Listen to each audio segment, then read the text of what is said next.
Chapter 1. Beneath the Surface. Dominic Harlow stared at the reflection in his bathroom mirror, adjusting his tie with practiced precision. 10 years of marriage had taught him patience. 10 years of secrets had taught him caution. "Dumb, we're going to be late." Veronica's voice carried from downstairs, tinged with that familiar edge of irritation she no longer bothered to hide. He smiled thinly at his reflection. "Coming, dear." At 42, Dominic didn't look like much. Average height, slightly thinning brown hair, and a physique that suggested a desk job and occasional weekend jogs. Nothing about him screamed success or power. And that was precisely how he wanted it. Veronica waited by the door, checking her phone.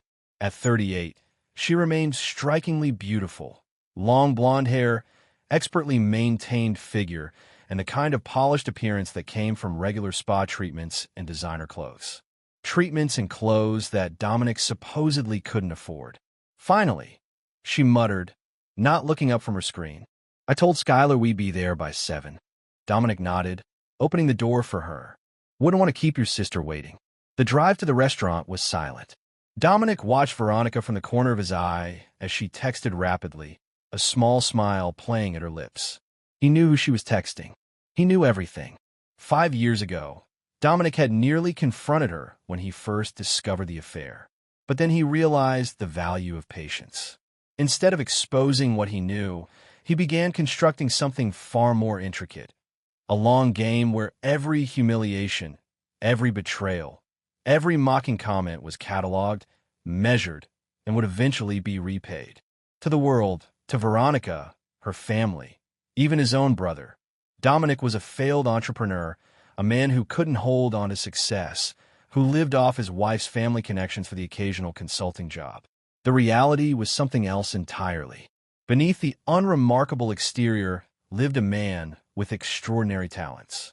Before meeting Veronica, Dominic had worked in specialized security operations for clients whose names never appeared in public records. He had skills in information gathering, behavioral analysis, and tactical planning that would make most intelligence agencies take notice.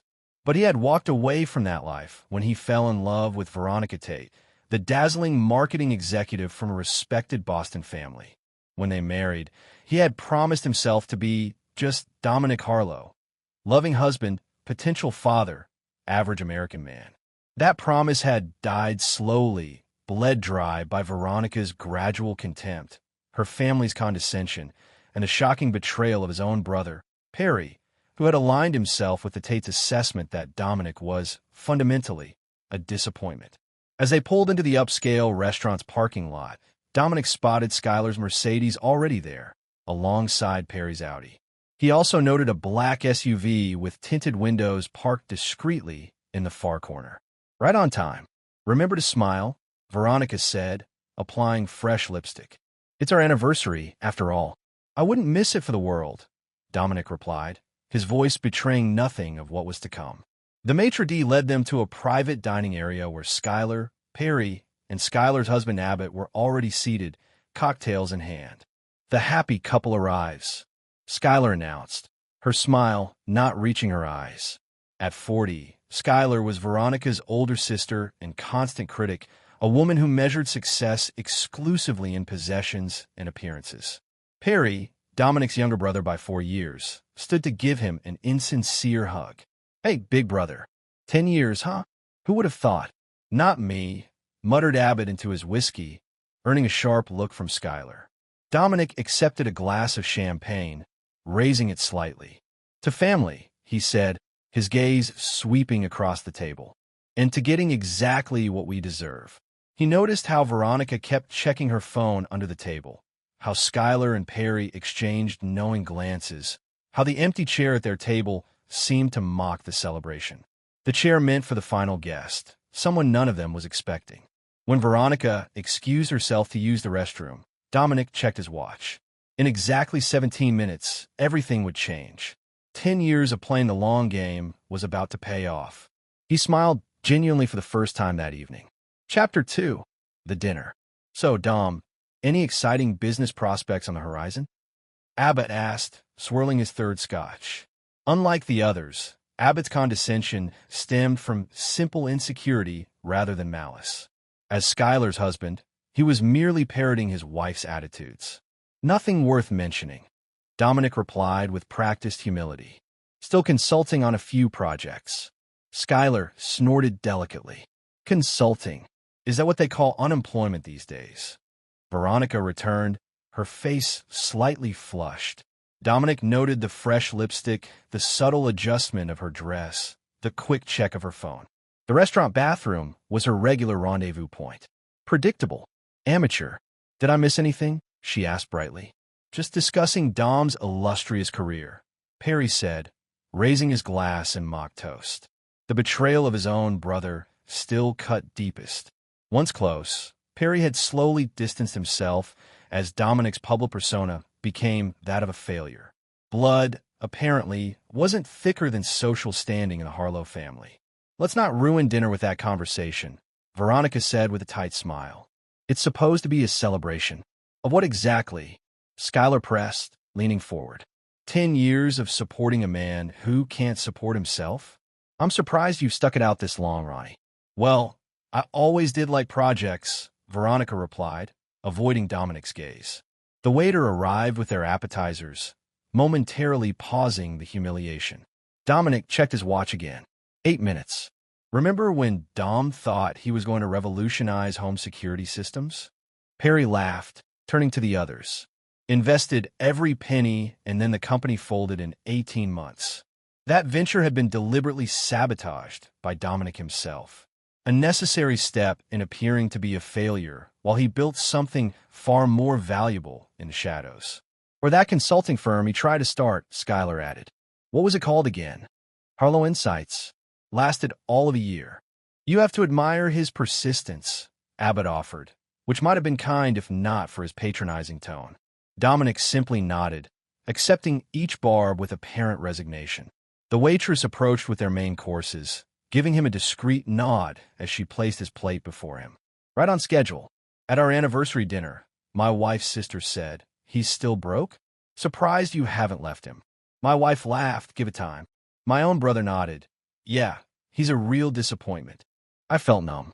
The table went quiet, all eyes turning to Dominic, who had spoken these words while calmly cutting his steak. What did you just say? Veronica asked, her knuckles white around her fork. Just recounting tonight's highlights, Dominic replied mildly. For posterity. God, you're pathetic, Schuyler muttered. Ronnie, seriously, when are you going to?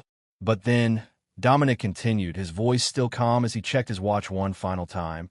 My waitress leaned in and whispered, Sir, your other guest is here. As if on cue, the waitress appeared beside their table. Sir, your other guest is here, she said, her words identical to what Dominic had just predicted. Veronica's smile vanished as she saw who walked in, and the whole restaurant went silent. A tall man in an impeccably tailored suit entered, followed by two others who positioned themselves discreetly by the entrance. The man walked directly to their table, his presence commanding immediate attention. Mr. Harlow, he said with a slight nod to Dominic. Everything is prepared. Thank you, Vincent, Dominic replied, rising to shake the man's hand. Please join us. We were just celebrating my 10-year anniversary. Vincent pulled up a chair between Dominic and Veronica. A decade of patience. Impressive. Who the hell is this? Perry demanded, his confident facade cracking slightly. This is Vincent Reeves, Dominic said, as if introducing an old friend. He's my business partner. Business partner? Veronica repeated, her voice barely audible. What business? Dominic smiled. The business I've been building for the past 7 years while you've been sleeping with Leonard Russo. The color drained from Veronica's face. Schuyler's hand flew to her mouth. Perry shifted uncomfortably. I don't know what you're talking about, Veronica attempted, but her voice betrayed her. Of course you do, Dominic replied. Every Tuesday and Thursday at the Meridian Hotel. Occasional meetings in restaurant bathrooms when the urge strikes. Like tonight, Vincent placed a tablet on the table, sliding it toward the center. On screen was a crystal-clear image of Veronica entering a service entrance of the restaurant, followed moments later by a handsome man in his early 40s. Leonard couldn't join us tonight, Dominic continued conversationally. He's currently having an interesting conversation with some associates of Vincent's. What have you done? Veronica whispered, real fear entering her eyes for the first time. Nothing compared to what all of you have done, Dominic replied, his mask of affability finally slipping to reveal something cold and unflinching beneath. But we're just getting started. He turned to Vincent. Shall we begin? Chapter 3. Initial Revelations. The private dining room had transformed into something resembling an interrogation chamber. Vincent's men had quietly secured the area, ensuring no interruptions. The restaurant staff, generously compensated in advance, maintained a respectful distance. This is ridiculous, Perry sputtered, attempting to stand. One of Vincent's men placed a firm hand on his shoulder, guiding him back into his seat. I recommend staying for the entire presentation, Vincent said, his tone pleasant, but leaving no room for argument. Dominic surveyed the table, Veronica frozen in shock, Skylar glancing frantically between her sister and the exits, Abbott slouched in drunken confusion, and Perry, his own brother, whose face had settled into a mask of calculated assessment. Perry, always looking for an angle. For those wondering about Vincent, Dominic began, he represents Sentinel Group. Never heard of it? That's by design. We provide specialized security and intelligence services to select clients globally. You expect us to believe you're some kind of spy? Skylar scoffed, though her voice lacked conviction. Nothing so dramatic, Dominic replied. Just a man with particular skills and connections that I've spent a decade concealing from all of you. Vincent tapped on the tablet, and new images appeared, financial statements, property deeds, and surveillance photos. 7 years ago, Dominic continued, when I discovered Veronica's affair, I had a choice. Confrontation or patience. I chose the latter, and I began building something while maintaining the appearance of failure. Veronica found her voice. Whatever you think you know about Leonard and me. December 14th, 2018, Dominic cut her off. The first time, the Meridian Hotel, room 712. You told me you were having dinner with clients. Leonard told his wife he was at a business conference in Chicago. Amateur mistakes. He turned to Perry. You've known about the affair for 5 years. In fact, you've been helping facilitate it, haven't you? Covering for Veronica when needed. Even lending your apartment twice when Leonard's wife became suspicious. Perry's face hardened, but he didn't deny it. And Skylar, Dominic continued, turning to his sister-in-law, you've been actively encouraging your sister to leave me. You've even introduced her to divorce attorneys. 3 by my count. You've been spying on all of us. Skylar demanded, indignation overriding her fear.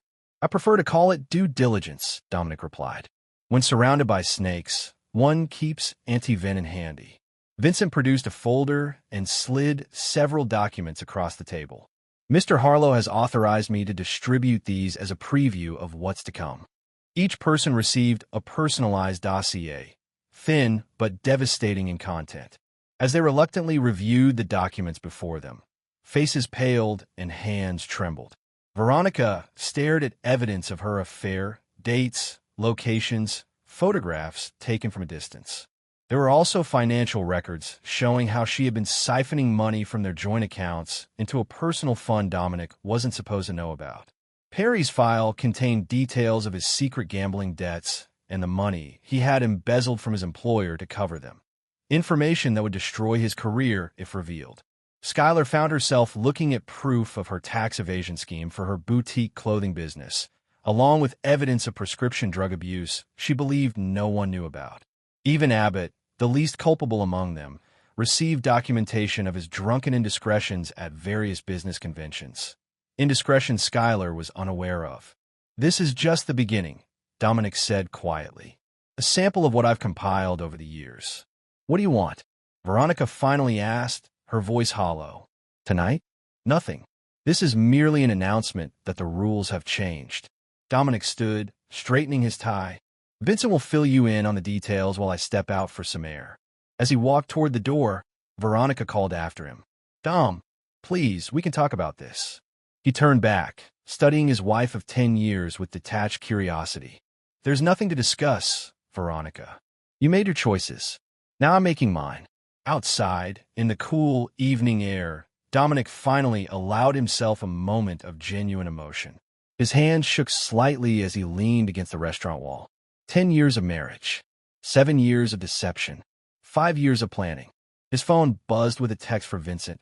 Phase 1 complete. Ready for Phase 2 when you are. Dominic took a deep breath, steadying himself. The initial shock value had been delivered. Now the real work would begin. The systematic dismantling of those who had betrayed him, piece by careful piece. He texted back a single word. Proceed. Chapter 4. Calculated Moves. 3 days after the anniversary dinner, Dominic sat in a sleek office on the 30th floor of a downtown high-rise. The space belonged to Sentinel Group, though no signage or directory listing indicated its existence. The view overlooked the city where he had played the role of failure for so long.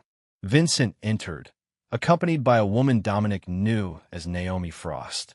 In her early 50s with steel-gray hair in a precise bob, Naomi had been Dominic's mentor when he first entered the security intelligence field 15 years ago. "They're scrambling," Naomi reported, taking a seat across from him, each in their predictable ways. Dominic nodded. "Details? Your wife contacted Leonard immediately after the dinner. They've met twice since then, panicking about exposure." Naomi slid a tablet across the desk, showing surveillance photos. She's also consulted with a divorce attorney, though not one of Skylar's recommendations. Smart move on her part. "And my brother?" Perry attempted to cover his embezzlement tracks. Vincent interjected. "Clumsy work. He's also reached out to 3 of your former business associates, presumably looking for leverage. Skylar moved assets into offshore accounts and increased her prescription dosage," Naomi replied. "Abbott's sleeping in the guest room after she received his file." Dominic absorbed this information, mentally plotting the next moves. The first phase had been the shock of revelation. The second would be more subtle, applying pressure in specific ways to each betrayer. "And Leonard Russo?" Dominic asked. "Nervous, but arrogant," Vincent replied. "He believes his position as regional director at Meridian Financial insulates him from serious consequences. He told Veronica, and I quote, 'What's he going to do? He's a nobody.'" Dominic smiled thinly. "Perfect. Let's proceed with Leonard first." The plan for Leonard Russo wasn't merely about punishing the man for sleeping with his wife. It was about demonstrating power, showing everyone involved that Dominic controlled the board. "The Meridian Financial audit?"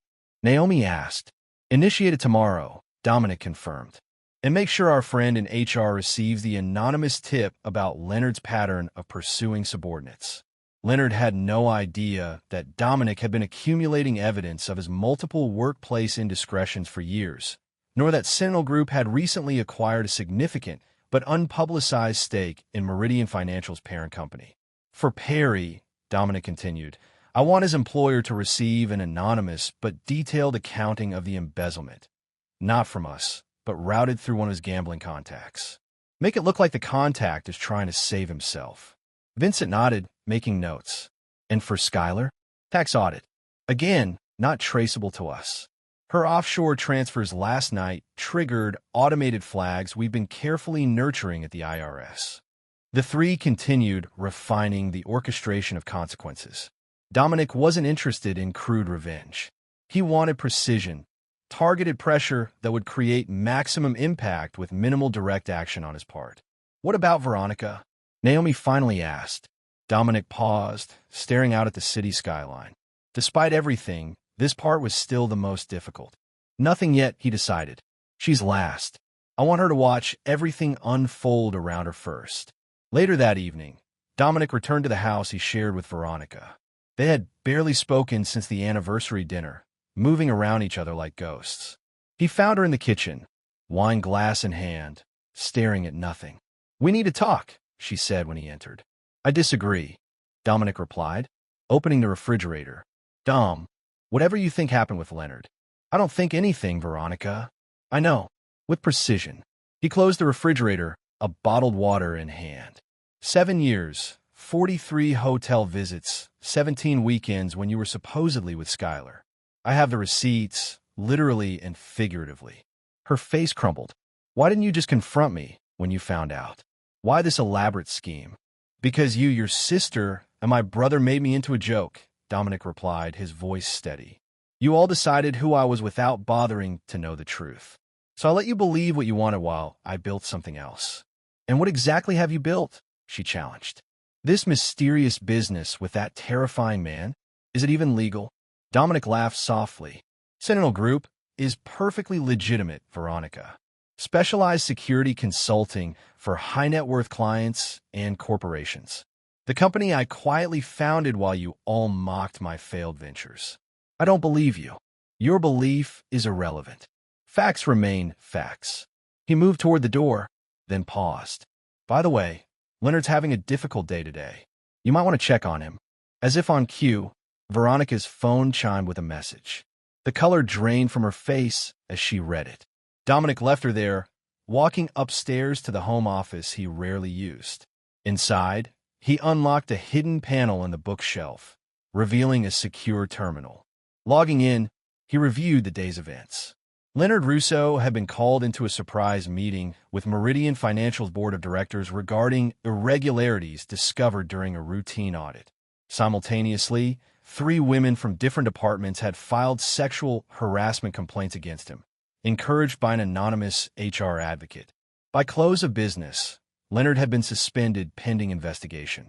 Dominic closed the terminal with satisfaction. The first domino had fallen exactly as planned. His phone buzzed with a text from Naomi. Perry's employer received the embezzlement evidence.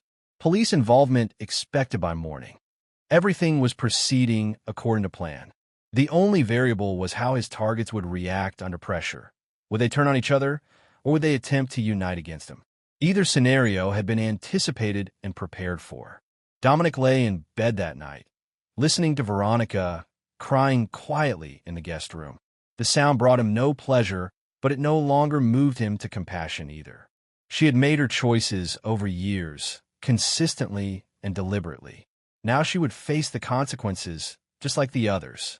Tomorrow would bring the next phase, escalation. Chapter 5, Pressure Points. Leonard Russo paced his living room at 3 a.m., phone pressed to his ear. You don't understand. They have everything. Account manipulations, client fund misappropriations I didn't even remember doing. On the other end, Veronica's voice was strained. Leon, I can't talk now. Dom might be listening. Of course he's listening. Leonard hissed.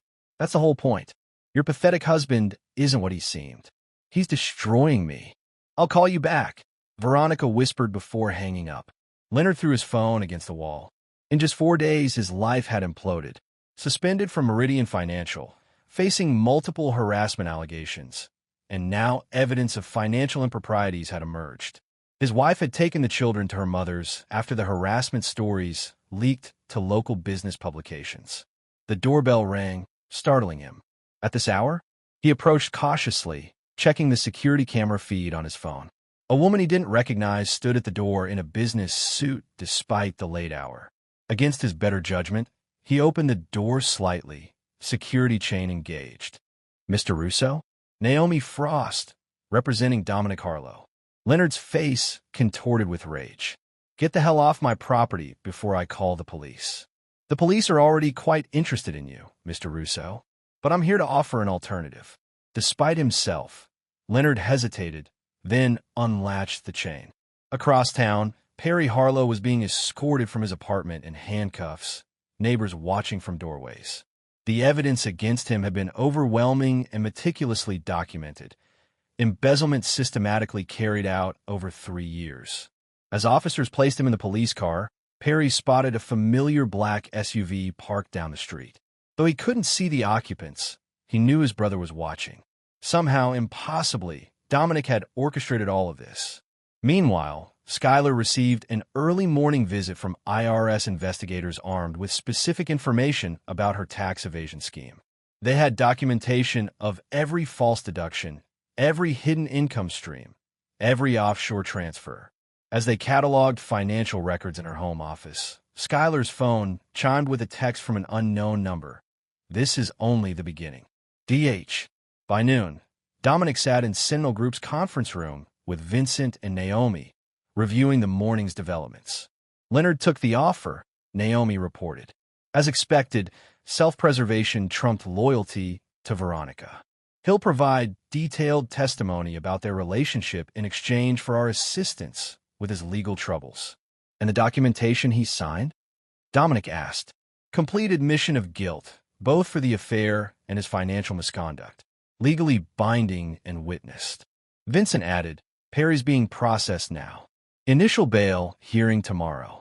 His attorney is already floating the idea of a plea deal. Let him stew for a few days, Dominic instructed. No contact yet. Skylar's in full panic mode, Naomi continued. She's called Veronica 7 times since the IRS left. Abbott moved out this morning after she accused him of somehow causing their troubles. Dominic nodded, satisfied with the progress. And Veronica hasn't left the house. She's called her parents, Leonard, and 3 different attorneys. No one's taking her calls. That detail wasn't coincidental. Dominic had ensured that Veronica would find herself increasingly isolated.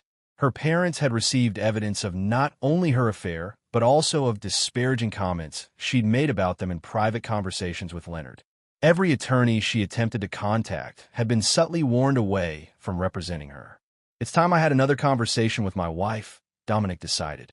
When he returned home that afternoon, he found Veronica in the living room, surrounded by papers and looking disheveled. What have you done? She demanded when he entered. Leonard's not answering my calls. Perry's been arrested. Skylar's being investigated by the IRS. My parents won't speak to me. I've done nothing, Dominic replied calmly. Each of them is simply facing the consequences of their own actions. This isn't right, she insisted. You can't just destroy people's lives because you're angry about. About what, Veronica? About being betrayed? About being mocked and ridiculed by my own family? About spending years as the butt of jokes while I worked to build something real? I want a divorce, she said flatly. Of course you do. But there's a problem. Dominic sat down across from her. You signed a postnuptial agreement 3 years ago, remember? The one my incompetent lawyer friend drafted that you didn't bother reading carefully? Her face paled. What are you talking about? Section 12, paragraph 3. In case of infidelity, the unfaithful party forfeits all claims to marital assets and property. That's not enforceable, she protested weakly. It is when accompanied by documented evidence and witness testimony, like Leonard's signed affidavit from this morning. Veronica's hands began to shake. You planned all this for years. Who are you? I'm exactly who I've always been, Dominic replied, rising. You just never bothered to look beyond what you wanted to see. He left her there, surrounded by the scattered remnants of the life she thought she had. Phase 2 was proceeding perfectly. Isolation and pressure applied precisely where each target was most vulnerable. That evening, Dominic received a call from Vincent. We may have a complication, his partner said without preamble. Perry made his phone call from jail. He contacted Leonard's brother, Thomas Russo. Thomas Russo, Leonard's older brother and a man with connections to less legitimate business enterprises. A variable they'd anticipated but hoped to avoid. How serious? Dominic asked. Unclear yet. We're monitoring. But if Thomas gets involved, activate Contingency Protocol T, Dominic instructed, and increase surveillance on all primary targets. He ended the call, contemplating this development. The potential involvement of Thomas Russo would escalate matters significantly. While Leonard operated in the world of corporate finance, his brother moved in darker circles. If Perry had somehow convinced Thomas that helping Leonard would benefit him, Dominic accessed the secure terminal in his home office, reviewing the contingency plans for this exact scenario. Sentinel Group had compiled extensive intelligence on Thomas Russo as a precaution, including evidence of money laundering through a chain of restaurants he owned. If Thomas entered the game, Dominic was prepared to change the rules entirely. Chapter 6. Counter-moves. Thomas Russo was not a man accustomed to subtlety. 6'4" with the build of a former college linebacker gone slightly to seed, he entered Vincent's office without an appointment, brushing past the security desk with the confidence of someone rarely challenged. Vincent, expecting the visit, rose calmly from behind his desk. Mr. Russo, I was wondering when you'd appear. Where's Harlow? Thomas demanded, his voice a controlled rumble. Mr. Harlow is unavailable. But as his partner, I'm fully authorized to discuss any concerns you might have regarding your brother's situation. Thomas leaned forward, placing massive hands on Vincent's desk. My brother says some nobody is systematically destroying his life. A nobody married to the woman he's been seeing. Now I find out this nobody is connected to Sentinel Group. He straightened up. That's not very nobody at all, is it? Your assessment is accurate, Vincent replied, unfazed by the intimidation attempt. Though I wonder why you've chosen to involve yourself in your brother's extramarital affairs. Family is family, Thomas said flatly. Leonard made a mistake. He'll end it with a woman. But his career, his reputation, that needs to be fixed. Interesting perspective. Your brother's years-long affair with a married woman is a mistake that can be remedied by simply ending it. Vincent opened a folder on his desk. Would you characterize his financial improprieties at Meridian the same way? Or perhaps the sexual harassment of subordinates? Thomas's expression darkened. I don't care what he did. Fix it, or there will be consequences.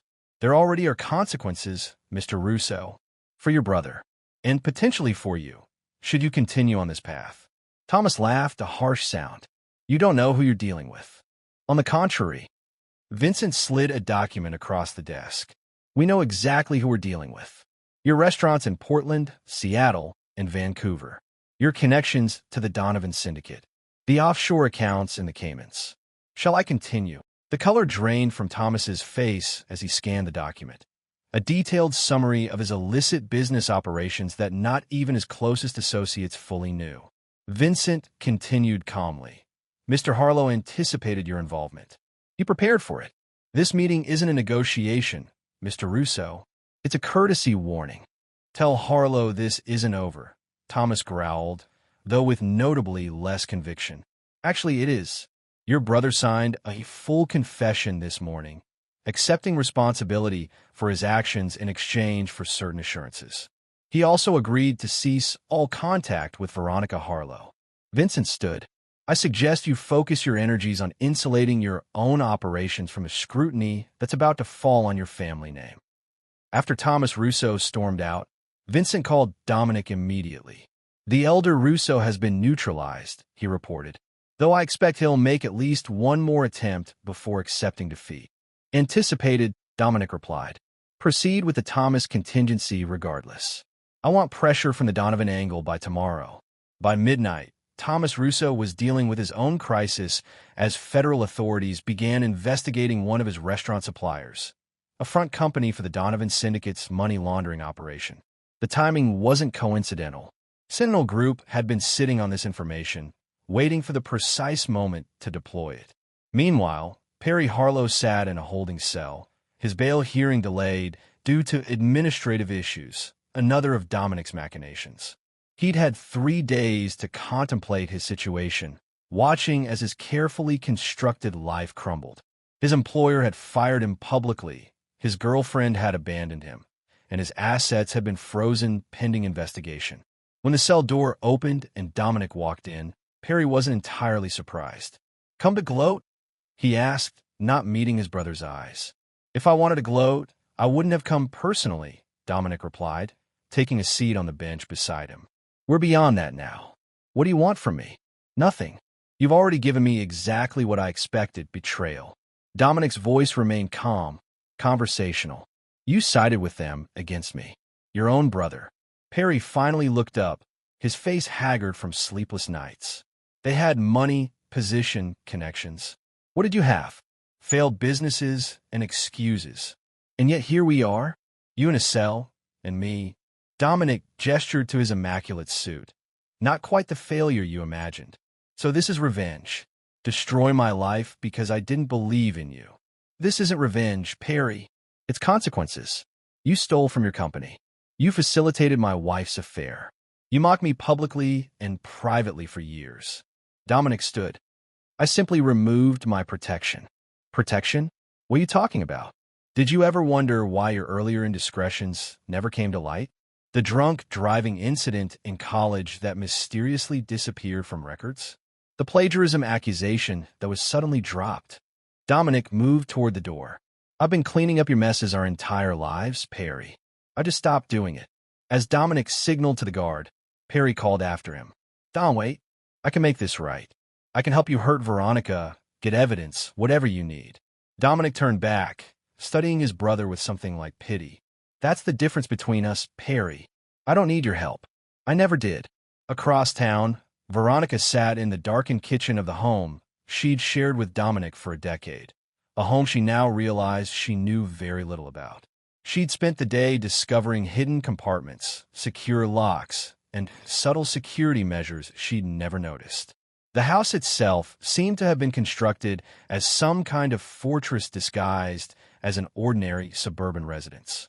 Her phone chimed with a message from an unknown number. Parking garage. Level B. Space 23. 20 minutes. Come alone. Tr. Thomas Russo, Leonard's brother. She met him only twice, finding him crude and intimidating. But he was offering contact when everyone else had abandoned her. 20 minutes later, she entered the deserted parking garage, her footsteps echoing in the concrete structure. The black SUV was parked exactly where promised, engine running. As she approached, the passenger window lowered. Get in, Thomas ordered. Veronica hesitated, suddenly aware of the foolishness of meeting a near stranger in an empty parking garage. I said get in, Thomas repeated, more forcefully. Before she could decide, a voice came from behind her. I wouldn't do that, Mrs. Harlow. Turning, she found Naomi Frost standing there, two men in suits flanking her. Thomas swore, starting to open his door. One of Naomi's men raised a hand, revealing a pistol. This isn't your world, Mr. Russo, Naomi called calmly. Drive away now, and we'll consider this unfortunate encounter finished. After a tense moment, Thomas's window raised, and the SUV squealed away, leaving Veronica standing between Naomi and her men. Your husband anticipated this, Naomi explained, guiding Veronica toward a waiting car.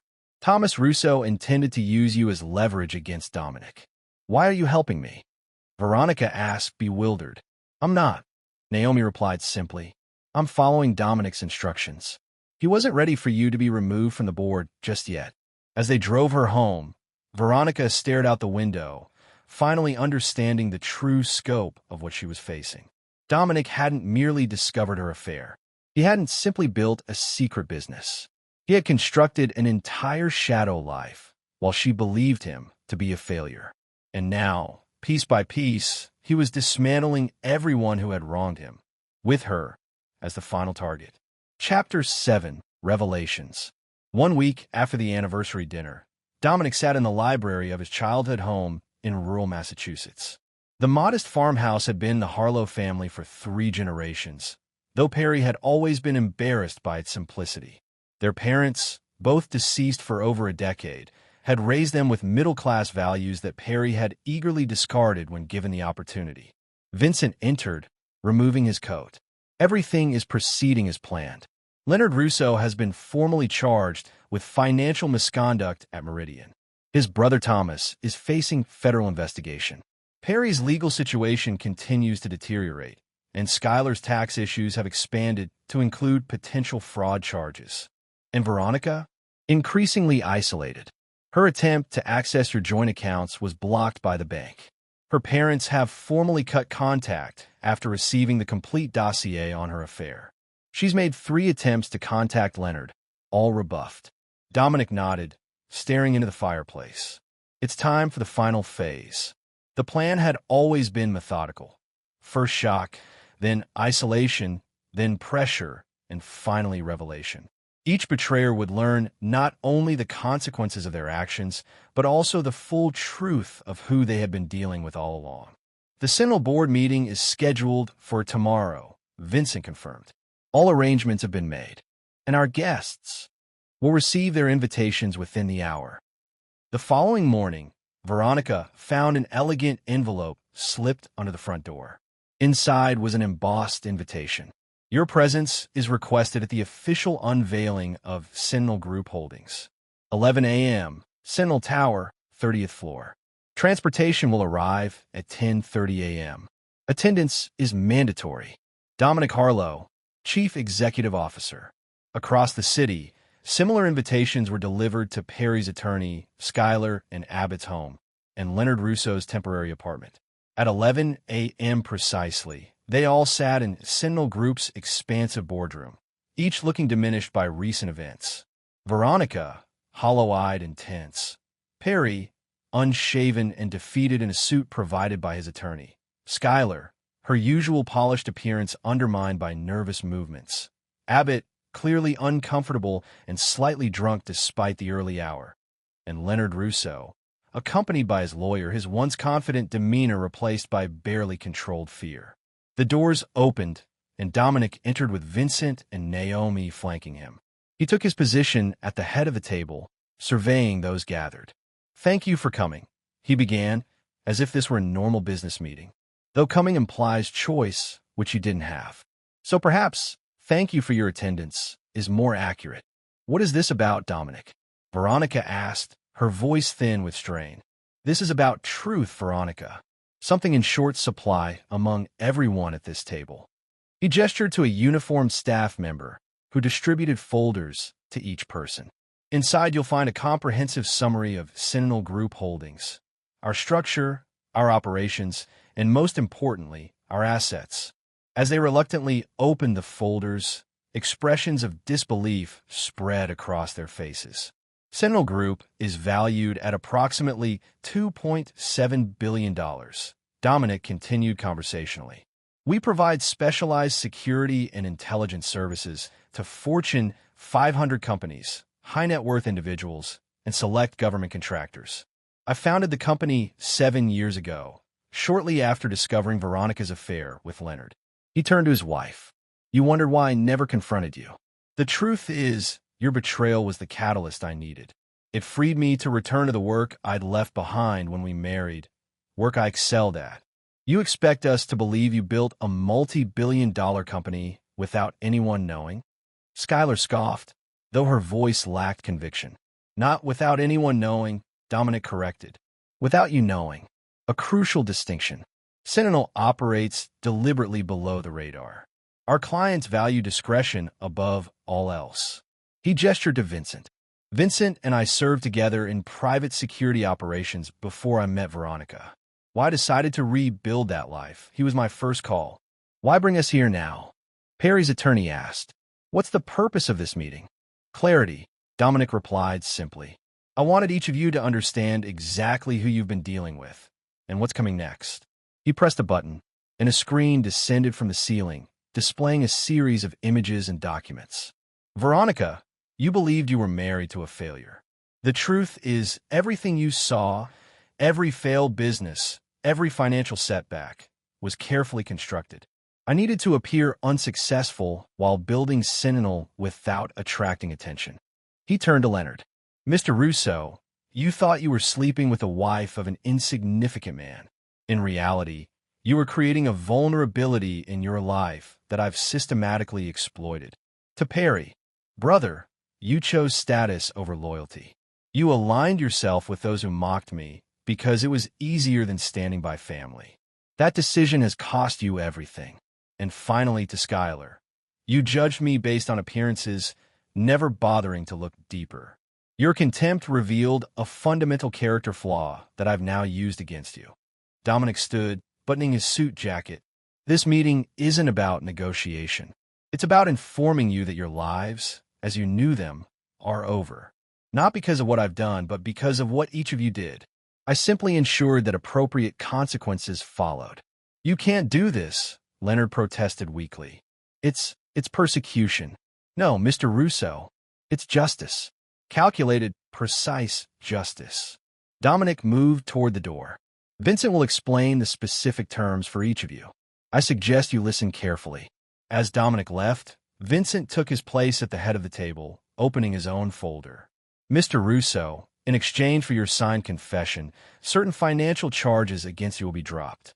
However, the sexual harassment claims will proceed.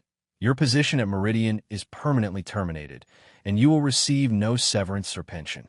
Additionally, the non-disclosure agreement you signed prevents you from discussing any aspect of your relationship with Mrs. Harlow or face substantial financial penalties." Leonard slumped in his chair as Vincent continued. Perry Harlow, your embezzlement charges cannot be made to disappear entirely. However, in exchange for a guilty plea, you will serve a reduced sentence of 18 months in a minimum security facility. Upon release, you will be relocated to Arizona with a modest stipend. You will have no further contact with Dominic Harlow or anyone associated with him. Perry nodded numbly, already resigned to his fate. Skylar, your tax issues can be resolved with full repayment plus penalties. The alternative is criminal prosecution. Abbott, your position is less complicated. File for divorce or face public exposure of your indiscretions. The choice is yours. Finally, Vincent turned to Veronica. Mrs. Harlow, your situation is the most straightforward. The post-nuptial agreement you signed is binding and will be enforced. You leave this marriage with nothing except a one-way ticket to wherever you choose to go. Your remaining personal effects have been packed and delivered to a storage facility. Access information is in your folder. Veronica stared at him in disbelief. He's throwing me out with nothing? After 10 years? On the contrary, Vincent replied coolly, he's allowing you to leave with exactly what you deserve. The house, the cars, the accounts, all assets of Signal Group, temporarily made available to Dominic's struggling public persona. They were never truly yours to claim. As the meeting concluded and each person was escorted out separately, Veronica remained seated, staring at the folder before her. He planned this for years, she said softly. While you were destroying your marriage, yes, Naomi finished for her, having remained silent until now. Dominic gave you 10 years of his life, Veronica. You gave him motivation to become what he always was, exceptional. I want to speak to him, Veronica insisted. One last time. Naomi considered this, then nodded. He anticipated that request. He's waiting in his office. Chapter 8. The Final Confrontation.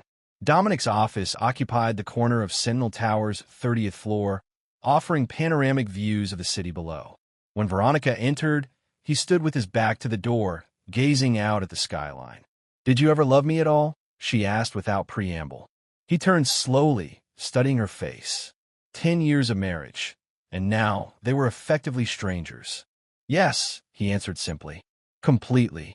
That's why your betrayal cut so deeply. Then why all this? She gestured around them. Why the elaborate deception?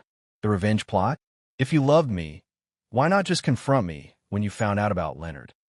Because by then, it wasn't just about the affair. Dominic moved to his desk, leaning against it. It was about how you saw me, how you spoke about me to your family, to your friends, how you laughed when they mocked me.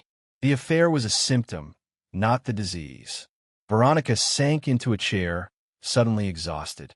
And what was the disease, Dom? Contempt, he replied without hesitation. You held me in contempt. You all did. My failure to meet your material expectations translated into a deeper judgment of my worth as a person. So this was all about wounded pride?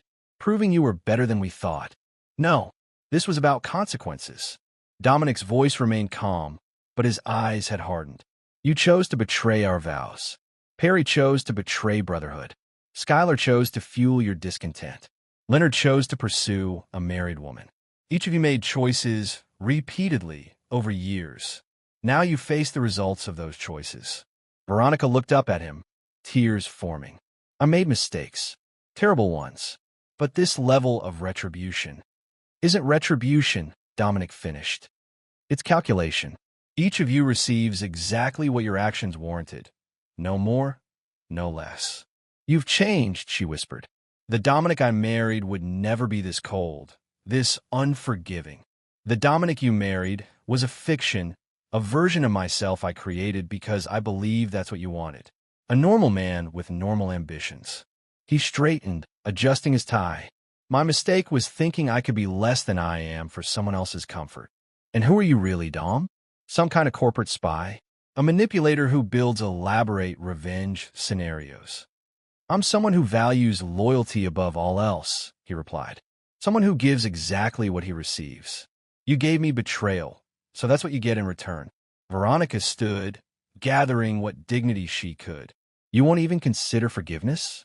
After 10 years together, 7 of which you spent sleeping with another man. Dominic shook his head. Forgiveness requires repentance, Veronica. You're not sorry for what you did. You're sorry you were caught and are facing consequences. He moved to the door, opening it to reveal Naomi waiting outside. Your flight to Miami leaves at 7 p.m.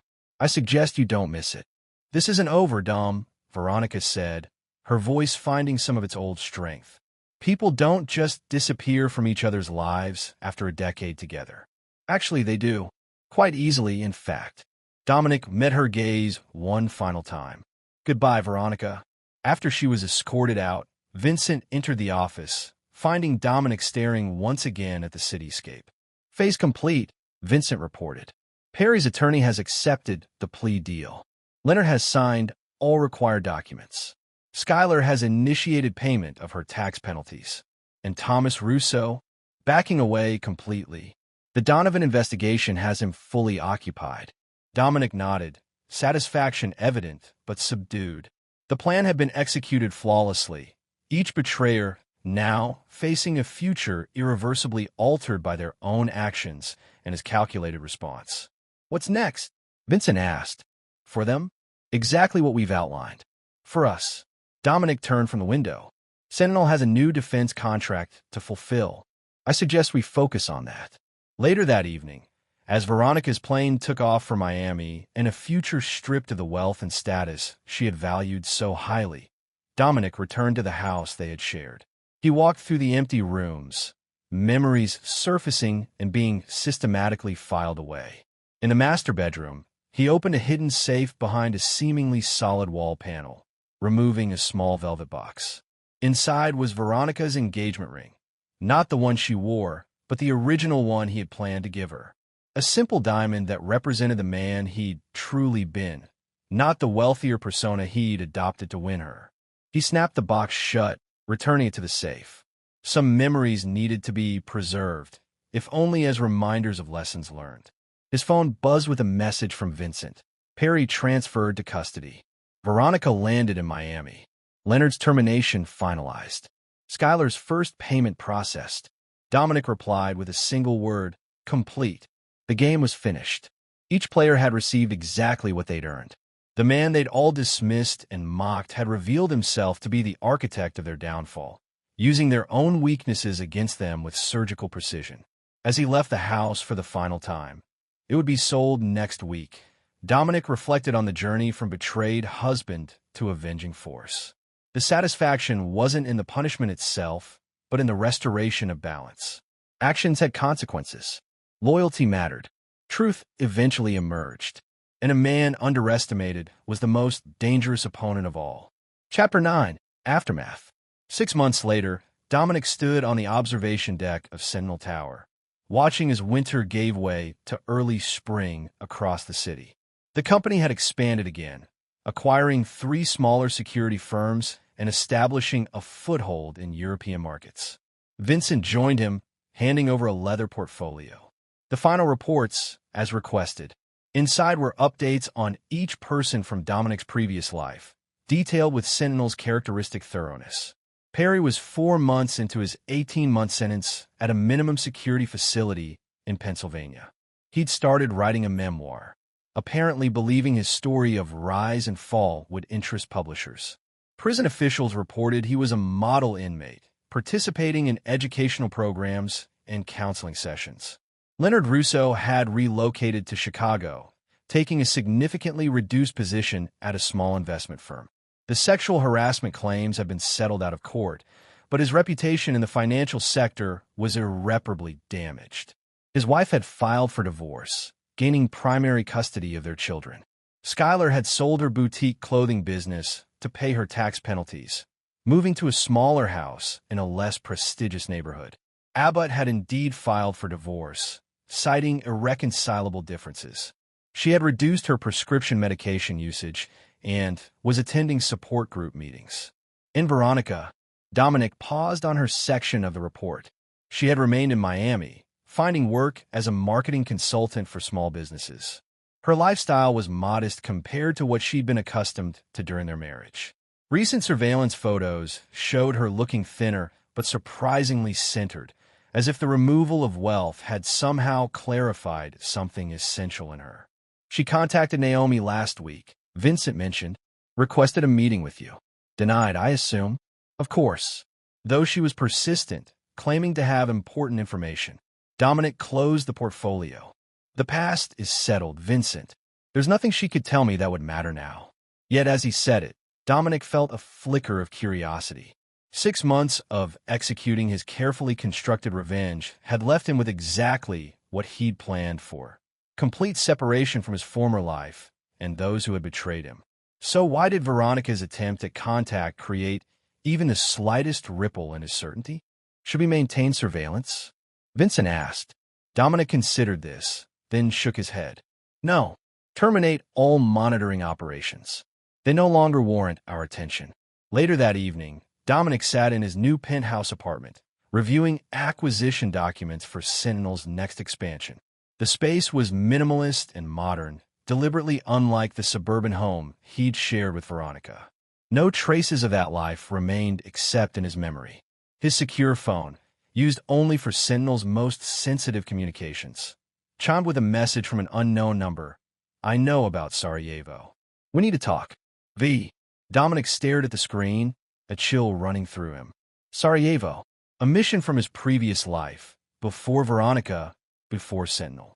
A mission that only 3 people in the world knew about: himself, Vincent, and Naomi. Or so he had believed. He called Vincent immediately. Veronica somehow knows about Sarajevo. How is that possible? It's not, Vincent replied, confusion evident in his voice. Those records were buried so deep that even our own systems don't contain references. Yet she just messaged me about it specifically. Dominic moved to his secure terminal, initiating encryption protocols. I need everything we have on her activities for the past 6 months. Someone has been feeding her information. Within an hour, Dominic had his answer, and it was more disturbing than he'd anticipated. Veronica had made contact with someone from his distant past, a former colleague named Maxwell Grant. Grant had worked with Dominic and Vincent on several high-risk operations, including Sarajevo, before disappearing after a mission went wrong. I thought Grant was dead, Dominic said when Vincent arrived at the penthouse with additional files. So did I, Vincent admitted.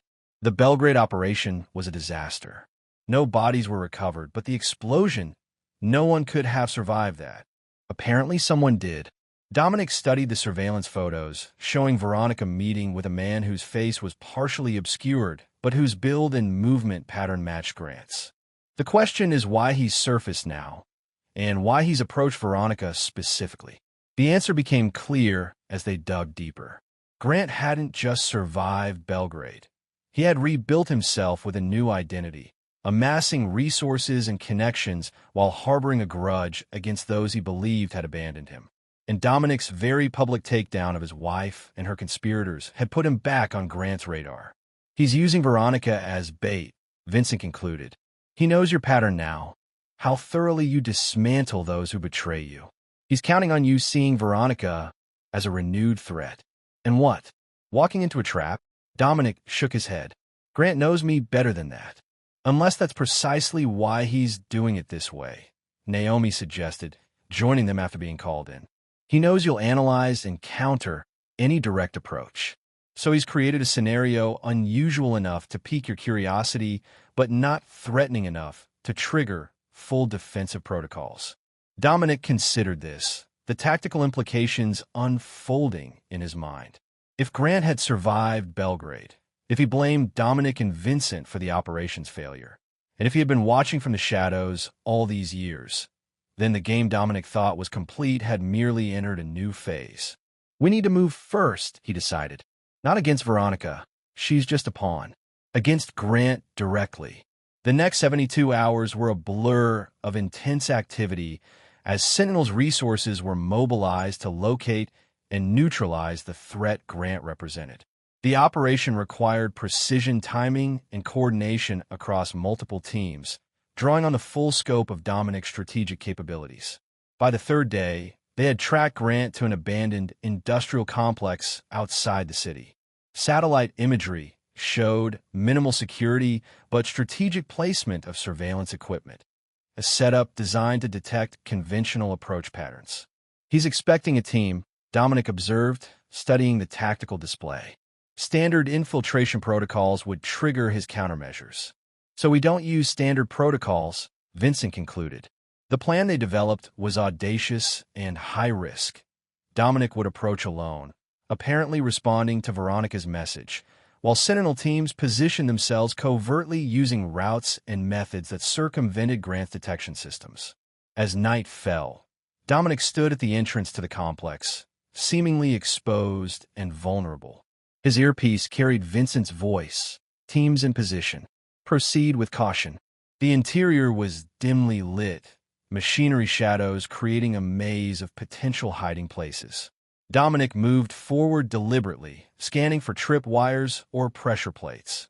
Grant's preferred methods from their shared past. I was beginning to think you wouldn't come. A voice echoed through the space.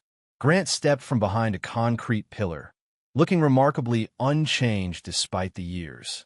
His face carried new scars, but his eyes held the same calculating intelligence. You went to considerable trouble to get my attention, Dominic replied, stopping at a measured distance. Using Veronica was creative, I'll admit. Grant smiled thinly. She was surprisingly eager to help once I explained who I was. Your ex-wife harbors significant resentment, Dominic, though I suppose that's to be expected given how thoroughly you destroyed her life. Where is she now? Safe. Unlike us in Belgrade. Grant's smile faded. You left me there, Dom. In that burning hellhole. Left me to die while you and Vincent extracted with the asset. We searched for you, Dominic countered. For 3 days after the explosion. There was no sign, because I was being held and interrogated by very dedicated individuals who wanted to know exactly who had breached their facility. Grant moved forward slightly. 6 months of questions, Dom, followed by years of rebuilding, watching, waiting for the right moment. Dominic maintained his position, aware of the tactical disadvantages of the space. And you think this is that moment? Luring me here with vague threats and references to the past. No, this isn't about luring you anywhere. It's about showing you something. Grant gestured to a laptop set up on a nearby surface. The screen showed a live feed of a familiar setting, Dominic's childhood home in Massachusetts, now occupied by a young family who had purchased it after his parents' deaths. Sentiment was always your weakness, Grant continued. You keep everything at arm's length except the few connections that matter. Your precious little farmhouse. The place where the Harlow brothers grew up. Dominic watched as the image zoomed out, revealing small devices placed strategically around the property's perimeter. Explosives, Grant explained unnecessarily. Remote triggered. An innocent family erased along with the last physical connection to your past. Unless what, Max? What exactly do you want from me? Acknowledgement. Compensation. A reckoning. Grant's voice hardened. You built Sentinel on the foundations of operations like Belgrade and Sarajevo. Operations where people like me did the dying, while people like you did the profiting. Sentinel was built long after I left that world, Dominic countered. You're connecting unrelated events to justify your vendetta. Am I? The same tactical precision you used to dismantle your wife's life is exactly what you employed in the field. The same calculated patience. The same ruthlessness. Grant moved closer still. You haven't changed, Dom. You just found a more lucrative application for your particular skills. Throughout the conversation, Dominic had been subtly guiding Grant's movement, positioning them both where the Sentinel teams would have optimal angles if intervention became necessary. Now, he needed to keep Grant talking while the family at the farmhouse was quietly evacuated by a secondary team dispatched at the first sight of the explosive devices. What happened to you in Belgrade was a tragedy, Dominic said, allowing genuine regret to enter his voice. One I've carried with me. But this, threatening innocent people, using Veronica as a pawn, this puts you beyond redemption, Max. Redemption? Grant laughed bitterly. That's rich coming from the man who spent years orchestrating the total destruction of everyone who wronged him. Your wife, her lover, your own brother, all methodically ruined because they didn't appreciate the real Dominic Harlow. There's a difference between consequences and cruelty, Dominic replied. I gave each of them exactly what their actions merited. No collateral damage. No innocent victims. As he spoke, Dominic received the signal through his earpiece. The family had been safely removed from the farmhouse. Sentinel teams were in final position around the complex. You still don't get it, Grant said, shaking his head. This isn't about what's fair or justified. It's about pain. The pain you escaped by leaving me behind. The pain I've carried every day since. He reached into his jacket, producing a detonator. Some debts can only be paid one way. I wouldn't, Dominic warned, tensing slightly. Why not? Because your teams are in position? Because you've already evacuated the family? I know how you operate, Dom. I helped write the playbook. Grant smiled sadly. This was never about succeeding. It was about making sure you understood something fundamental. And what's that? That your perfect revenge story isn't over. That for all your calculation and precision, you missed a variable. And that error will cost you. Grant's thumb hovered over the detonator. Not today. Maybe not tomorrow. But someday, when you least expect it, the bill comes due. In the split second before Grant could press the button, a single shot rang out. Grant's expression registered surprise as he crumpled to the floor, the detonator falling from his grasp. Vincent stepped from the shadows, lowering his weapon. Some variables can be eliminated, he said quietly. Dominic knelt beside Grant, checking for a pulse and finding none. The man who had once been his colleague, who had survived against impossible odds only to be consumed by vengeance, was gone. Sweep the area, Dominic instructed the teams, now moving into the complex. And locate Veronica. Grant implied she's being held somewhere. Within an hour, they had found her, not captive as implied, but staying voluntarily in a motel 20 miles outside the city. When Sentinel operatives brought her to the complex, her expression showed not fear, but disappointment. He said you'd come yourself, she told Dominic. He said you wouldn't be able to resist the mystery. Did you know what he was planning? The family he threatened? Veronica looked genuinely shocked. What? No. He just said he knew you from before, that he could help me get some kind of settlement from you. Something I deserved after what you did. Dominic studied his ex-wife, seeing the truth in her response. She had been a tool, nothing more, a way for Grant to create an emotional connection that might cloud Dominic's judgment. You should return to Miami, he said finally. There's nothing for you here. That's it? After everything that happened, you're just dismissing me? Anger flashed in her eyes. You destroy my life, then act like I'm nothing? You destroyed your own life, Veronica, with choices made consistently over years. Dominic turned to leave. Grant is dead. Whatever he promised you died with him. This chapter is closed. As she was escorted away, Veronica called after him. You think you've won, Dom? That your perfect revenge is complete. But look at you, alone, suspicious, incapable of forgiveness or genuine connection.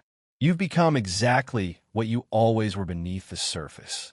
Her words followed him as he returned to the command vehicle where Vincent waited. She's not entirely wrong, Vincent observed quietly. Grant found a vulnerability because it exists. Every security system has potential breach points, Dominic replied. What matters is how quickly they're identified and neutralized. In the farmhouse, secure the property. Compensate the family generously for the disruption. Triple our monitoring protocols. Dominic's voice betrayed no emotion. No more sentimentality. No more connections to the past.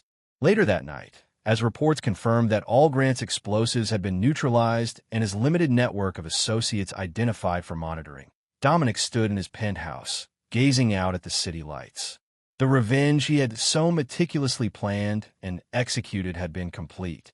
Each betrayer had received exactly what they deserved. Yet Grant's emergence from the past and Veronica's parting words lingered in his thoughts. Had his pursuit of justice, his insistence on consequences for betrayal, transformed him into something colder, more isolated than he'd intended? He dismissed the thought.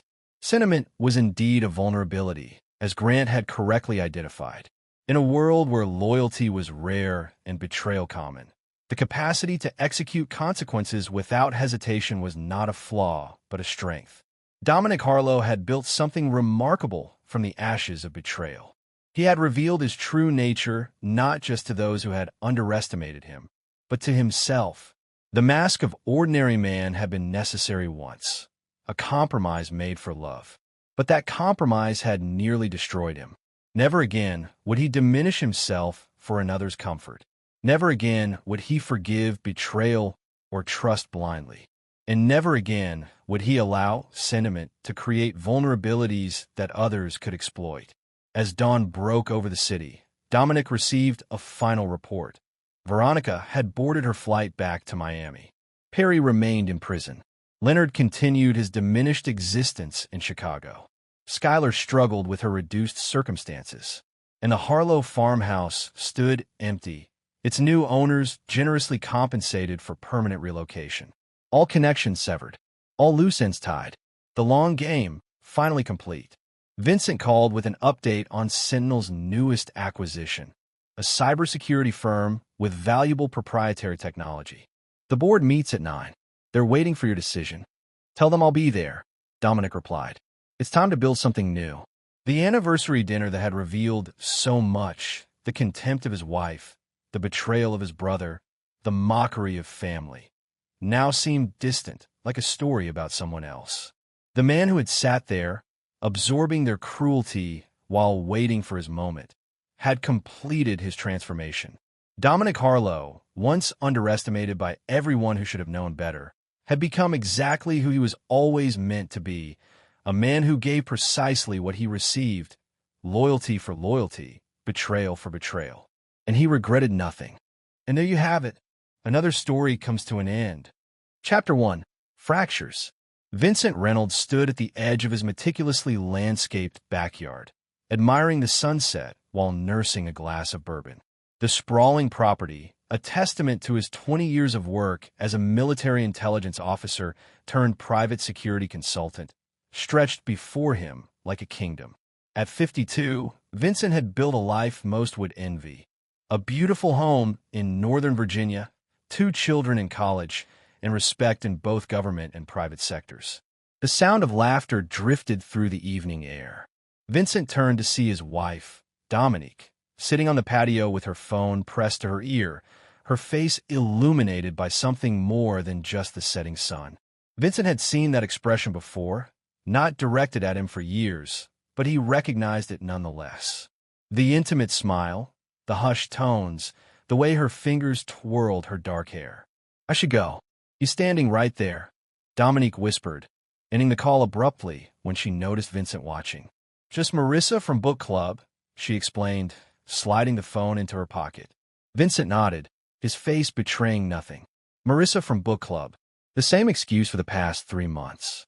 The same lie that had worn thin weeks ago when Vincent had first noticed the signs.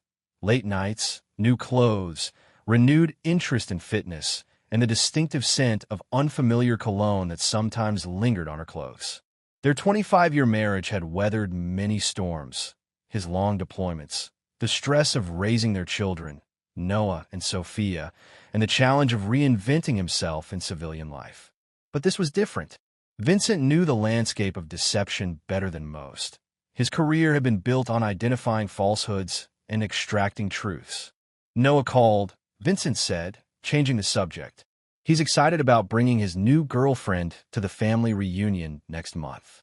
Oh, that's wonderful, Dominique replied, her interest seemingly genuine. Their son, now 22 and in his final year of university, had always been closer to his mother. Did he mention if Sophia would make it? Vincent shook his head. Still in Europe with her research team. Says she'll try, but it's not looking promising. Their daughter, 24 and brilliant, had inherited Vincent's analytical mind and Dominique's determination. Currently pursuing her doctorate in infectious disease research, Sophia had always been Daddy's girl, observant, perceptive, and fiercely loyal. That night, as Dominique slept beside him, Vincent lay awake, mentally compiling the evidence he'd gathered over recent weeks. The text messages he'd seen reflected on their bedroom window while she texted in the bathroom. The credit card statements showing lunch charges for two at hotels where no business meetings were scheduled. The GPS history on her car that didn't match her stories. Vincent had never intended to spy on his wife, but 20 years in intelligence had made certain habits second nature. Observation, pattern recognition, threat assessment. He knew who the man was. Preston Harlow, 48, recently divorced, a pharmaceutical sales executive who had met Dominique at a charity gala 6 months ago. Preston with his Italian suits and Mediterranean yacht photos on social media. Preston who had never served his country or known true sacrifice. Preston who now enjoyed the fruits of Vincent's labor. Vincent Reynolds closed his eyes, not in defeat, but in calculation. There would be no confrontation, no desperate pleas or marriage counseling. That wasn't his way. Instead, as he had done countless times in his career, Vincent began constructing a mental blueprint, meticulously detailed and precisely timed. Only this blueprint wasn't for a military operation or a security protocol. It was for something much more personal. Chapter 2. Confirmation. The week-long family reunion at Lake Anna was a tradition established by Vincent's parents decades ago, bringing together the extended Reynolds family each summer. This year, it coincided perfectly with Vincent's plans. The lakeside resort hummed with activity as family members from across the country converged, renting cabins clustered around the main lodge. Vincent had deliberately secured 3 cabins, one for himself and Dominique, one for Noah and his girlfriend, and a third that ostensibly remained empty, awaiting Sophia's potential arrival. Vincent watched from the deck of the main lodge as Preston's silver BMW pulled into the resort's parking area. Right on schedule, Dominique had claimed she needed a drive separately due to errands on the way. The reunion provided the perfect cover. Her lover could easily blend in among distant relatives and family friends. Vincent, how long has it been? Preston approached with practiced confidence, extending his hand as though they were old acquaintances rather than strategic introductions orchestrated by Dominique over the past few months. Preston, good to see you, Vincent replied with calculated warmth, shaking the man's hand firmly. Dominique mentioned you might stop by. Wouldn't miss it, Preston smiled, his perfect veneers gleaming in the sunlight. Your family reunions are legendary, according to her. Vincent nodded. 27 years running. My father started the tradition before he passed. Preston's eyes darted around, clearly searching for Dominique. Beautiful place. I can see why you keep coming back. Family is everything, Vincent replied, voice steady despite the rage simmering beneath his composed exterior. The day progressed with forced pleasantries, Vincent maintaining his role as gracious host while observing every interaction between his wife and her lover. Their attempts at discretion were almost insulting in their transparency. Brief touches when passing drinks, knowing glances across the picnic area, and synchronized bathroom breaks that lasted suspiciously long. By evening, most family members had gathered around the massive bonfire on the beach. Vincent stood apart, nursing a whiskey when Noah approached, his girlfriend Tessa lingering behind. Dad, can we talk? Noah asked, his expression serious beyond his years. Of course, son. Noah guided them away from the crowd. I know about Mom and Preston. Vincent said nothing, watching his son's face carefully. She told me a few weeks ago, Noah continued. She said you two haven't really been married in any real way for years. Just going through the motions. Vincent took a measured sip of his whiskey. And you believe that? I've seen how you are, Dad. Always distant, always working. Mom says you checked out of the marriage years ago. Noah's voice hardened. Preston actually listens to her. He makes her happy. Vincent absorbed the blow without flinching. I see. I wanted you to know that I know, and that it's okay if you guys split up. People grow apart. Noah shifted uncomfortably. Preston's actually pretty cool. He's already offered to help me get an internship at his company. Vincent nodded slowly. That's generous of him. Yeah, well, Noah shrugged, looking away. He's a better father anyway. The words struck like precision artillery, but Vincent merely checked his watch. I appreciate your honesty, Noah. Excuse me for a moment. Vincent walked toward the dock where Dominique stood with Preston, their silhouettes outlined against the moonlit lake. As he approached, he overheard their laughter. 15 years wasted on that loser, Dominique chuckled, leaning into Preston's embrace. He doesn't even suspect a thing. Vincent cleared his throat, and they jumped apart like guilty teenagers. Vincent, I didn't see you there, Dominique stammered, her face flushing. Clearly, Vincent replied coolly. He checked his watch again. I'm heading back to our cabin. Don't wait up. As he turned to leave, Preston called after him. Hey, Vincent, no hard feelings, right? These things happen. Vincent paused, then simply nodded and walked away, ignoring the muffled laughter that resumed behind him. Instead of returning to the cabin, he walked to his SUV and drove away from the resort, his phone already connecting to a secure call. Is everything in place? He asked when the call connected. Yes, sir, replied the voice on the other end. All systems are ready. Activation on your command. Good. Execute at 0600 hours. No deviations. Vincent ended the call and continued driving, his face illuminated by the dashboard lights, not in anguish, but in cold, calculated anticipation. Chapter 3. Genesis. The morning sun had barely crested the horizon when Vincent returned to the resort. He parked his SUV and walked deliberately toward the main lodge, where early risers were already gathering for coffee. He had just poured himself a cup when his phone vibrated with a news alert. At precisely the same moment, other phones throughout the lodge began chiming and buzzing as the same alert reached them. Vincent watched impassively as people's expressions morphed from sleepy indifference to shock. Oh my God, gasped an elderly aunt, staring at her screen. Preston Harlow is a terrorist? What? Someone else exclaimed, gathering around her phone. Vincent sipped his coffee and observed as the news spread like wildfire through the gathering. Headlines screamed across every screen. Breaking. Pharmaceutical executive Preston Harlow linked to bioweapon development. Top secret documents reveal Harlow Pharmaceuticals tested illegal compounds on unwitting patients. FBI raids Harlow residence and corporate headquarters. Accompanying the headlines were photos of Preston being led away in handcuffs from a location that, to the untrained eye, appeared recent. In reality, Vincent knew these were carefully doctored images created by former colleagues still indebted to him. Dominique burst into the lodge, her face ashen. Have you seen the news? This can't be real. Vincent regarded her calmly. Shocking, isn't it? But it's impossible. I know Preston. He wouldn't. She stopped abruptly, realizing her mistake.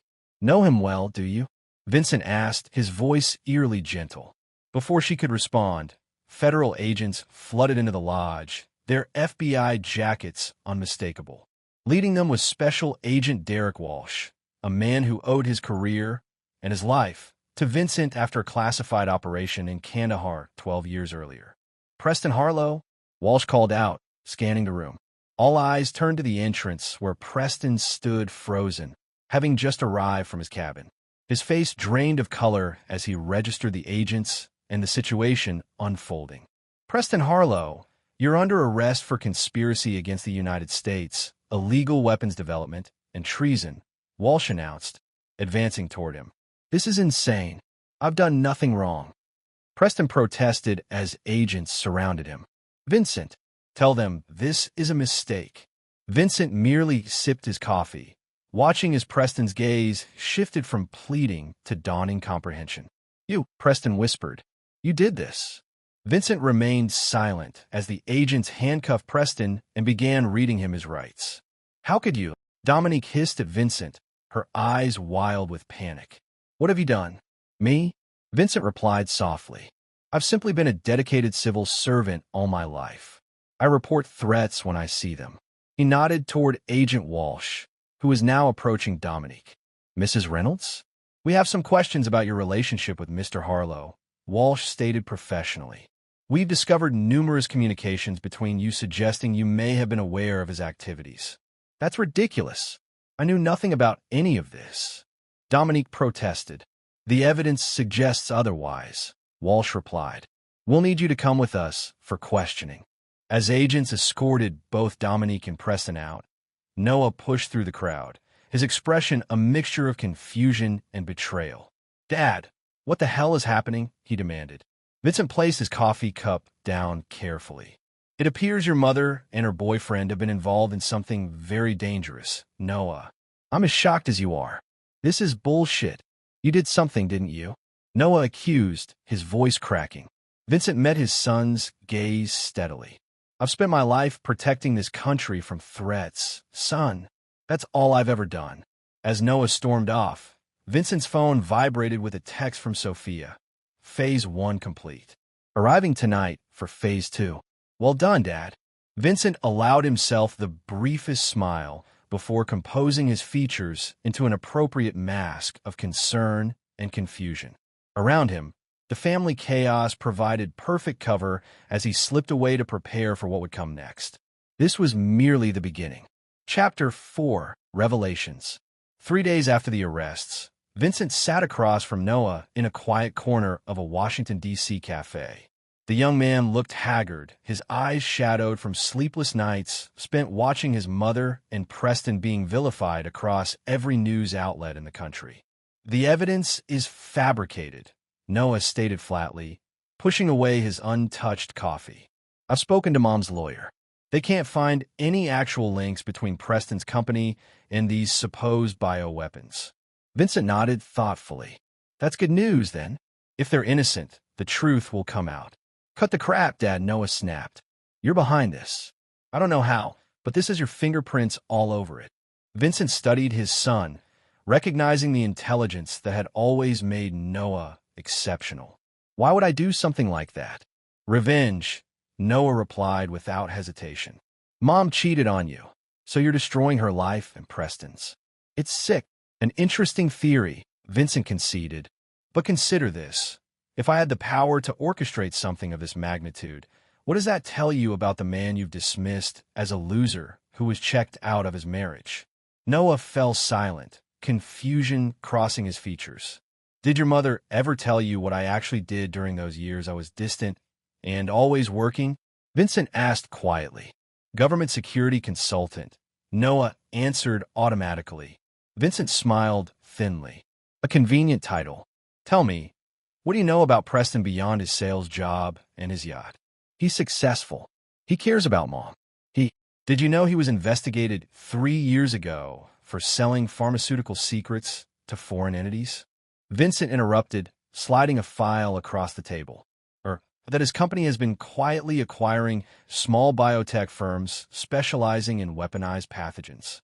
Noah stared at the file, but didn't touch it. "If that's true, why wasn't he arrested before?" "Powerful friends. Money in the right pockets." Vincent shrugged. "The system isn't perfect. So what are you saying?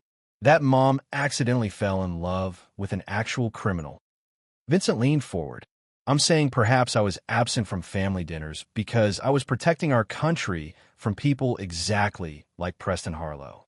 And perhaps your mother's infidelity simply provided the motivation to look more closely at a man I already had concerns about." Noah's hands trembled slightly as he finally opened the file, scanning documents bearing authentic government seals and classifications. "This doesn't justify framing them," he insisted, but with less conviction. "I haven't framed anyone, Noah. I simply provided intelligence to the appropriate authorities." Vincent's voice remained calm. "The question you should be asking is not why I would do this, but why your mother chose a man like Preston in the first place." Noah looked up sharply. "What does that mean? Did you know your mother met Preston 3 years ago? Not 6 months ago, as she claimed?" Vincent produced another document, a surveillance photo dated well before Dominique's supposed first meeting with Preston, or that she's visited his private account in the Cayman Islands twice in the past year. She wouldn't." Noah stammered. "The internship he offered you?" Vincent continued relentlessly. "The position reports directly to a research division currently under investigation by 3 separate agencies." Noah pushed back from the table, his face pale. "I don't believe you." "You don't have to," Vincent replied, gathering the documents. "But you might want to reconsider who the villain is in this story." As Noah stormed out of the cafe, Vincent's phone rang. The caller ID showed Sophia. He's struggling with it, Vincent reported when he answered. As expected, Sophia replied. The Swiss account transfers are complete. Are you sure about the next step? It's extreme, even for them. They chose their path, Vincent stated, his voice hardening. And Noah made his choice clear at the reunion. He's just a kid, Dad. He didn't understand. He's 22, Sophia. Old enough to publicly declare another man a better father while knowing what her mother was doing. Vincent's tone brooked no argument. Actions have consequences. After ending the call, Vincent walked to his car where Derek Walsh waited. The federal charges won't stick, Walsh warned without preamble. My superiors are already questioning the evidence. They don't need to stick, Vincent replied, sliding into the passenger seat. They just needed to exist long enough to trigger the international attention. Walsh nodded grimly. Interpol has issued their own warrants based on European distribution channels linked to Harlow. That's beyond my jurisdiction and my help. I never expected the American charges to be the end of it, Vincent assured him. Just the beginning. How's the surveillance on Noah? In place. He's angry, confused. Made 3 calls to your wife's attorney after leaving you. Walsh hesitated. Are you sure about bringing him into this? He's your son. Vincent stared out the window at the Capitol dome gleaming in the distance. My son died at that reunion when he chose them over the truth. What remains is a pawn in a larger game. Walsh shook his head slightly, but said nothing more as they drove toward Vincent's next appointment with a Russian intelligence officer who had requested this meeting through old back channels. The game was expanding precisely as Vincent had designed it to. Chapter 5, Acceleration. The exclusive private club in Georgetown provided perfect cover for Vincent's meeting with Alexei Petrov, a mid-level SVR officer operating under diplomatic cover at the Russian embassy. They sat in a wood-paneled alcove, classical music masking their conversation from potential eavesdroppers. Your wife and her lover have created quite the international incident, Alexei remarked, sipping his vodka. Moscow is particularly interested in the Novichok derivative formulas allegedly found on Harlow's servers. Imagine that, Vincent replied neutrally. Alexei smiled thinly. We both know those formulas were planted. The question is, by whom? You or someone using you? Does it matter? The evidence exists, and multiple intelligence agencies are now investigating connections that weren't on their radar before. It matters to those of us trying to determine if this is personal revenge or something more geopolitically motivated. Alexei studied Vincent carefully. Your daughter's research in Europe, so close to our Ukrainian operations, has not gone unnoticed. Vincent's expression didn't change, though internally he noted that Sophia's cover was holding perfectly. My daughter is a medical researcher, nothing more. Of course, Alexei conceded with obvious disbelief. Just as you're merely a retired security consultant. Tell me, does Noah understand the role he's playing in your chess match? The mention of his son's name from the Russians' lips sent a cold surge through Vincent, though he betrayed nothing. I wasn't aware he was playing any role. No. Alexei produced a phone showing surveillance photos. Noah entering the Russian consulate in Boston 2 hours earlier. It seems he's shopping quite an interesting story to anyone who'll listen. Claims his father has fabricated evidence against his mother and her lover. Wants help proving it. Vincent absorbed this information with practiced calm. The desperate actions of a confused young man. Perhaps, Alexei agreed, or the opening moves of a counterplay you didn't anticipate. We're considering hearing him out. I wouldn't recommend that, Vincent said softly, the subtle threat hanging in the air between them. Alexei chuckled. Always the protective father, despite everything. Don't worry, Vincent. We didn't let him in. But others might, the Chinese perhaps, or the Iranians. Your son is broadcasting his willingness to provide information on a decorated American intelligence operative in exchange for help exonerating his mother. That makes him valuable and dangerous, Vincent added. Indeed, Alexei finished his drink. Dominique has been moved to a secure facility pending additional questioning. Diplomatic pressure from 3 countries has escalated her case beyond standard channels. This was news to Vincent. Which countries? Germany, France, and surprisingly, Japan. all places where Harlow Pharmaceuticals has subsidiaries currently under inspection. Alexei stood to leave. Whatever game you're playing, Vincent, it has expanded beyond your control. That's usually when mistakes happen. After Alexei departed, Vincent sat alone, processing this development. Noah's betrayal cut deeper than expected, but it also presented an opportunity to accelerate the timetable. Vincent placed a call to a secure line. Change of plans. Activate Protocol Judas immediately. Across town, Sophia Reynolds received the message while monitoring communications from a safe house established weeks earlier. Unlike her brother, Sophia had never been fooled by her mother's facade. Growing up watching Dominique manipulate her father had forged Sophia's unwavering loyalty and her willingness to participate in Vincent's intricate revenge plan. Sophia initiated a sequence of encrypted commands that would trigger digital tripwires planted throughout Dominique's and Preston's digital lives. Within hours, every dark secret they had tried to bury would begin surfacing in carefully orchestrated revelations. Meanwhile, Noah paced his hotel room, furious after being turned away from the Russian consulate.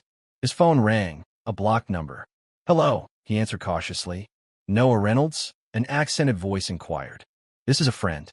I understand you're looking for help regarding your mother's situation." "Who is this?" "Someone who shares your concern about the evidence against Preston Harlow and Dominique Reynolds. Perhaps we could meet?" Noah hesitated only briefly before agreeing to the meeting, unaware that the call originated from a team operating under Vincent's direct control. The trap was set. That evening, as news broke of additional evidence linking Preston to biological weapons research in North Korea, Vincent sat in his study reviewing the final stages of his plan. On his desk lay photographs, not of Dominique or Preston, but of his children. Noah, as a boy, looking up at Vincent with adoration. Sophia, graduating with honors. A family that once seemed perfect. For a brief moment, Vincent allowed himself to feel the weight of what was being lost in his pursuit of justice. Then he thought of the family reunion, of the public humiliation, of 15 years being dismissed as wasted on a loser, and his resolve hardened once more.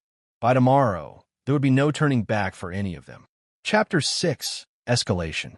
The abandoned warehouse on the outskirts of Baltimore had once housed medical supplies, an ironic setting for Noah's meeting with a mysterious contact who had promised evidence exonerating his mother. He arrived early, scanning the cavernous space with growing unease. "Hello." His voice echoed through the emptiness. "Is anyone here?" Footsteps sounded behind him. Noah turned to see a man emerge from the shadows, mid-30s, military bearing, carrying a leather briefcase. "Mr. Reynolds," the man greeted him. "Thank you for coming. You said you have information about my mother's case," Noah prompted, keeping his distance. "Indeed." The man placed the briefcase on a dusty countertop. "But first, I need to understand why you believe your father fabricated evidence." Noah hesitated. "Because I know my father. He's calculating, cold. He found out my mom was having an affair, and instead of confronting it like a normal person, he did this." "Interesting." The man nodded thoughtfully. "And you believe your father possesses the capability to frame two innocent people so thoroughly that multiple intelligence agencies are involved?" "He worked in government intelligence for decades," Noah replied. "He has connections." "Impressive for a man you described to others as a loser," the man observed, his tone hardening slightly. Noah froze, the implications sinking in. "Wait, who are you really?" The warehouse lights suddenly blazed to full brightness, revealing a dozen operatives in tactical gear positioned throughout the space. Among them stood Sophia, her expression grim as she approached her brother. "Hello, Noah," she said quietly. "Sophia? What the hell is going on?" Noah demanded, panic rising in his voice. "Education," she replied simply. "You've spent years believing Mom's version of reality. Now you get to see the truth." The man with the briefcase opened it to reveal a sophisticated computer setup. With a few keystrokes, the warehouse walls illuminated with projected images, surveillance photos, documents, and video footage. "Preston Harlow," the man began, gesturing to the displays.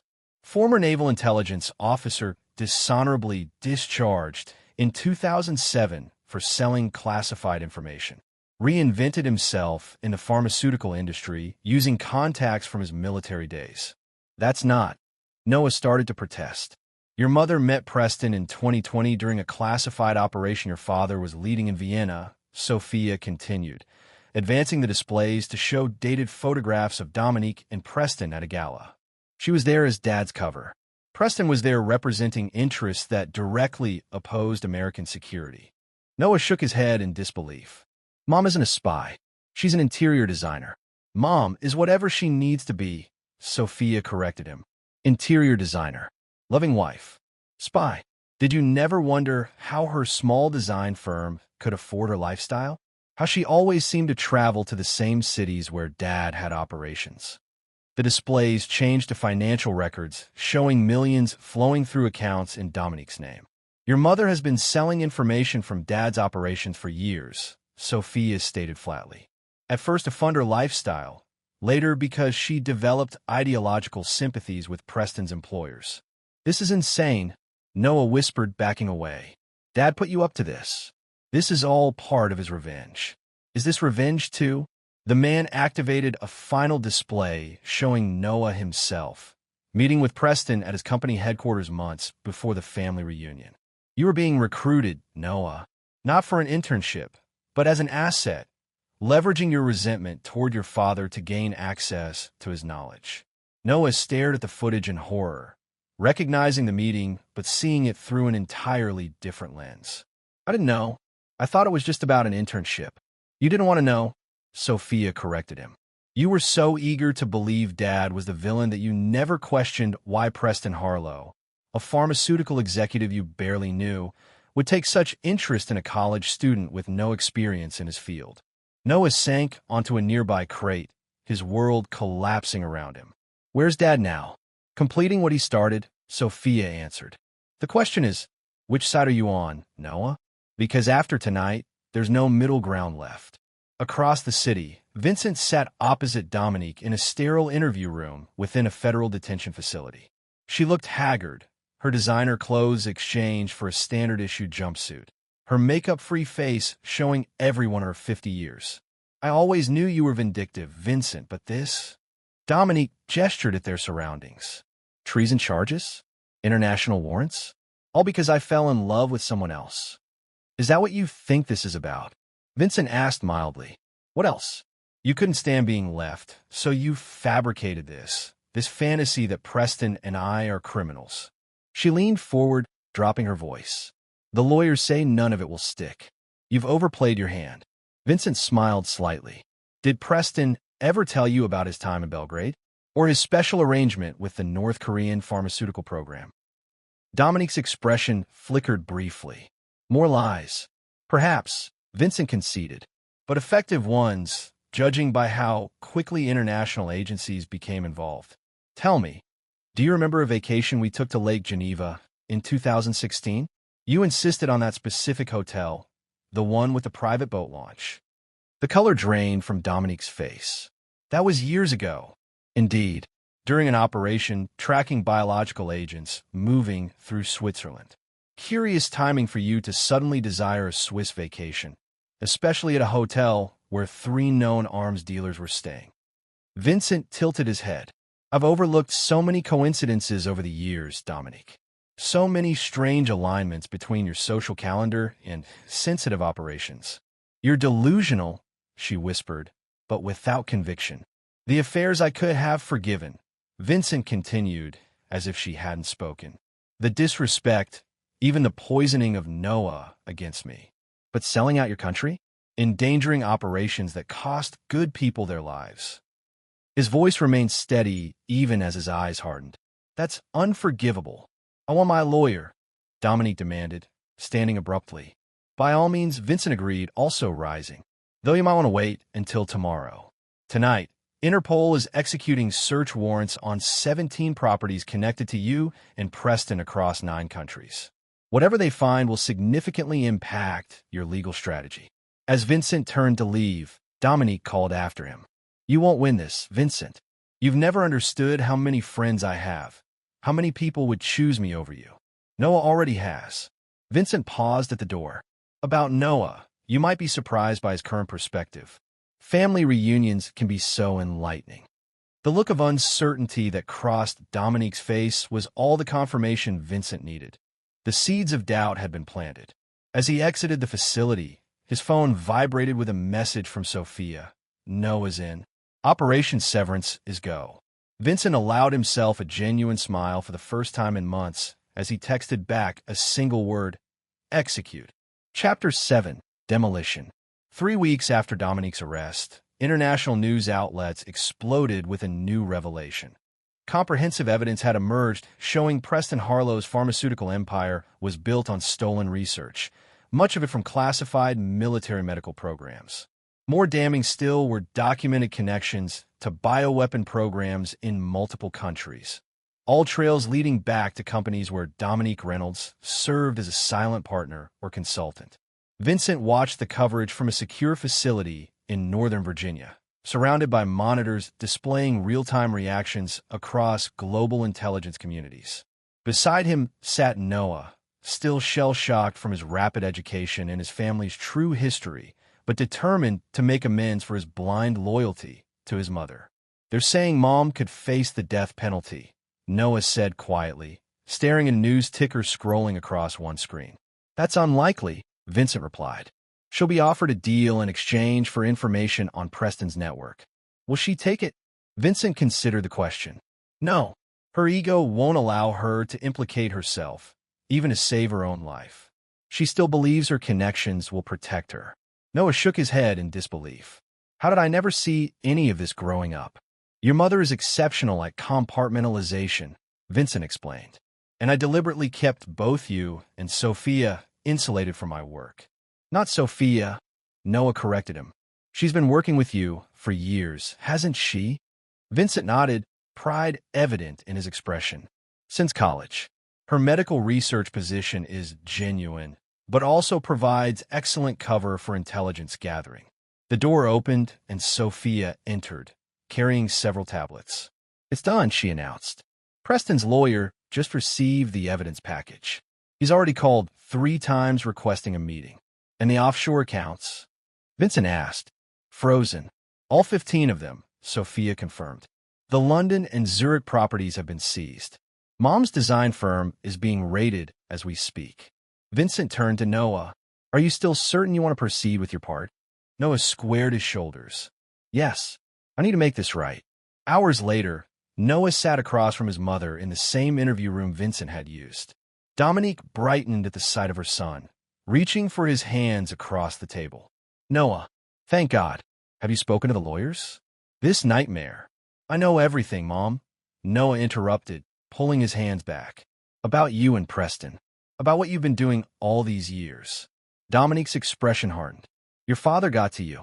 No, Mom. The truth got to me. Noah placed a document on the table. A sworn affidavit. I'm testifying against you and Preston. About the meetings, the recruitment attempts, everything. You can't be serious, Dominique hissed. After everything I've done for you, I protected you from knowing what your father really is. A cold, calculating killer who values his missions more than his family. That's exactly what you wanted me to believe, Noah acknowledged. But now I understand why he was distant. He was protecting us from the consequences of your actions. Dominique's face contorted with rage. You ungrateful little. Save it, Mom. Noah cut her off, rising. The prosecutors have offered me immunity in exchange for my testimony. I suggest you consider a similar arrangement while it's still available. As he turned to leave, Dominique called after him. He'll discard you too, Noah. Vincent doesn't forgive betrayal. Ever. Ask him about Cairo if you don't believe me. Noah paused at the door. I already know about Cairo, Mom. The difference is I'm owning my mistakes. You're still denying yours. Across town, Vincent met with Preston's attorney in an upscale law office. The lawyer, sweating despite the powerful air conditioning, pushed a proposal across the polished table. My client is willing to provide complete details on Mrs. Reynolds' involvement in exchange for considerations regarding his sentencing, the attorney explained. Vincent reviewed the document dispassionately. Your client seems to be under the impression that this is a negotiation. Mr. Reynolds, surely you understand the value of Mr. Harlow's cooperation, the lawyer pressed. He can provide names, dates, account numbers, everything your wife did while using his business as cover. Interesting that 48 hours ago, Mr. Harlow was proclaiming both his and my wife's complete innocence, Vincent observed. Quite the reversal. The lawyer shifted uncomfortably. New evidence has created new perspectives. Indeed, Vincent slid the proposal back untouched. Please inform Mr. Harlow that his offer is declined. The evidence against both him and my wife is more than sufficient without his cooperation. But the lawyer sputtered.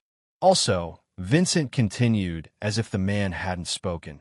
Inform him that additional information regarding his activities in Damascus in 2018 will be provided to prosecutors tomorrow morning. He might want to adjust his legal strategy accordingly. The color drained from the lawyer's face. Damascus? There's nothing in the current charges about Damascus. Not yet, Vincent agreed, standing to leave. Give Mr. Harlow my regards. That evening, Vincent convened with his team, trusted former colleagues, intelligence operatives who owed him their lives or careers, and his children. The conference room wall displayed a complex flowchart of operations spanning 2 decades.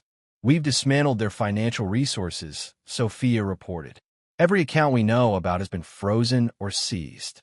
Their social capital is equally compromised, added Alan Merritt, a former CIA deputy director. Preston's political connections have all distanced themselves. Dominique's influential friends have gone silent. What about the unknown factors? Vincent asked. Dominique's reference to friends suggests contingencies we haven't identified. We've been monitoring all communications, Noah offered, now fully integrated into the team. Nothing unusual has been detected. Vincent nodded thoughtfully. Then we proceed to the final phase. Sophia, initiate protocol severance. As the team dispersed to execute their assignments, Vincent stood alone before the flowchart, studying the intricate connections he had spent weeks mapping and was now systematically destroying. Each node represented a relationship, an asset, a protection that Dominique and Preston had cultivated over years. One by one, the nodes on the display began changing from green to red as Vincent's team executed protocol severance, the complete and irreversible isolation of the targets from every resource and relationship they had ever established. By morning, Preston Harlow and Dominique Reynolds would stand entirely alone against the full force of international justice, precisely as Vincent had planned from the moment he had walked away from that family reunion 3 months earlier. Chapter 8. Isolation. 2 days before the preliminary hearing that would determine whether Preston and Dominique will be tried separately or together, Vincent received an unexpected visitor at his Virginia home. Special Agent Walsh arrived without warning, his expression grave. "We have a situation," Walsh announced without preamble. "Dominique has disappeared from federal custody." Vincent's expression didn't change. Disappeared during transfer to the courthouse for a pretrial meeting with her attorneys. Walsh ran a hand through his thinning hair. The transport vehicle was found abandoned, both agents unconscious but alive. No sign of Dominique. Vincent nodded slowly. The contingency she hinted at. Impressive. Walsh studied him carefully. "You don't seem surprised." "I'm not," Vincent admitted. "Dominique always maintains escape routes. I've been expecting something like this since her arrest. My superiors are suggesting you might be involved, creating an opportunity to deal with her personally." Vincent smiled thinly. "Your superiors credit me with too much influence over federal prisoner transportation protocols." "Maybe," Walsh conceded, "but they've authorized surveillance on you, effective immediately. Whatever history we have, Vincent, I can't interfere with that." "I wouldn't expect you to," Vincent assured him. "Tell your superiors I'll be staying right here, easily monitored. No sudden trips or unexplained absences." After Walsh departed, Vincent contacted Sophia. "Your mother has fled custody." "Right on schedule," Sophia replied, unsurprised. Facial recognition caught her boarding a private jet at a small airfield in Delaware 90 minutes ago. Destination filed as Toronto, but the flight plan diverted over Pennsylvania. She's heading for the lake house, Vincent concluded. Predictable. She believes the emergency documents and cash are still hidden in the boathouse safe. They are, Sophia confirmed, along with tracking devices in every bill and document. Noah has a team standing by 20 miles from the property. Tell him to maintain position, Vincent instructed. She won't be alone, and I want to identify everyone involved in her escape network. For the next 18 hours, Vincent performed the role of concerned, bewildered husband perfectly. He cooperated fully with FBI surveillance, made appropriate calls to attorneys expressing shock at Dominique's escape, and appeared genuinely distressed in a brief press interaction outside his home. Meanwhile, Sophia and Noah monitored Dominique's movements from their operations center. Their mother had indeed gone directly to the family's secluded lake house in upstate New York, accompanied by two men identified as private military contractors with ties to Preston's overseas operations. She accessed the safe 30 minutes ago, Noah reported. GPS trackers show movement north toward the Canadian border. And Preston? Vincent asked, speaking via encrypted line from his study while FBI agents monitored the exterior of his home. Still in custody, but his attorney has filed emergency motions claiming the evidence against him is inadmissible due to your personal involvement in the investigation, Sophia answered. The judge has scheduled a hearing for tomorrow morning. Vincent considered this information. Preston is a distraction. Your mother is the priority now. She'll attempt to cross at a minor checkpoint using credentials from a safe. We've alerted customs discreetly, Noah confirmed. They'll delay but not detain her. Enough to allow our team to intercept before she realizes it's a trap. Good, Vincent approved. I'll join you once she's secured. The surveillance on me will ease once they believe she's fled the country. 12 hours later, Dominique Reynolds sat in a Spartan room within a hunting lodge deep in the Adirondack Mountains. Her escape had proceeded flawlessly until the border crossing, where unexpected delays had forced her to divert to a secondary route. There, her security team had been efficiently neutralized by operatives she never saw, and she had found herself transported to this isolated location. The door opened, and Vincent entered alone. I should have known, Dominique said bitterly. Was there ever really an escape, or was it all your orchestration? The escape was genuine, Vincent replied, taking a seat across from her. Your connections are impressive, or were, until recently. What happens now? You turn me over to the authorities to face a show trial based on evidence you fabricated? Vincent shook his head. Nothing I presented was fabricated, Dominique. Manipulated and strategically revealed. Yes, but every document, every photograph, every financial record is authentic. Dominique's composure faltered slightly. You can't prove intent. I don't need to. The evidence speaks for itself. Vincent leaned forward. But we're not here to discuss your legal predicament. We're here to discuss Noah. Noah. Uncertainty crossed Dominique's features. What about him? He's made his choice to testify against you, which places him at considerable risk from your remaining allies. Vincent's voice hardened. I want the names of everyone in your network who might consider him a liability. Dominique laughed incredulously. You expect me to help you protect the son who betrayed me? I expect you to do one decent thing as his mother, Vincent replied evenly. But I'm prepared for your refusal. He placed a tablet on the table, displaying a video feed of Preston Harlow in his cell, sleeping fitfully. What is this? Dominique asked, confused. Preston's cell is currently pumping in a colorless, odorless compound derived from one of his own company's experimental formulas, Vincent explained clinically.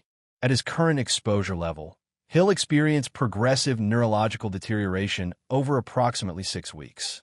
Symptoms begin with tremors, advance to memory loss, and culminate in complete cognitive collapse. Horror dawned on Dominique's face. You're poisoning him. I'm demonstrating consequences, Vincent corrected her. The compound can be neutralized completely if administered within the next 4 hours. After that, the damage becomes irreversible. You're bluffing, Dominique challenged. You don't have access to his cell ventilation system. Vincent simply raised an eyebrow. The same way I didn't have the capability to frame two innocent people for international crimes. Dominique stared at the screen, watching Preston twitch in his sleep. The first subtle sign of the compound taking effect. The name's Dominique, Vincent prompted. Every contact who might target Noah. In exchange, Preston receives the antidote. And if I refuse, then I return you to federal custody. And nature takes its course with Preston. Vincent's voice was devoid of emotion. Your choice. Dominique's eyes darted between Vincent and the screen, calculation and fear warring in her expression.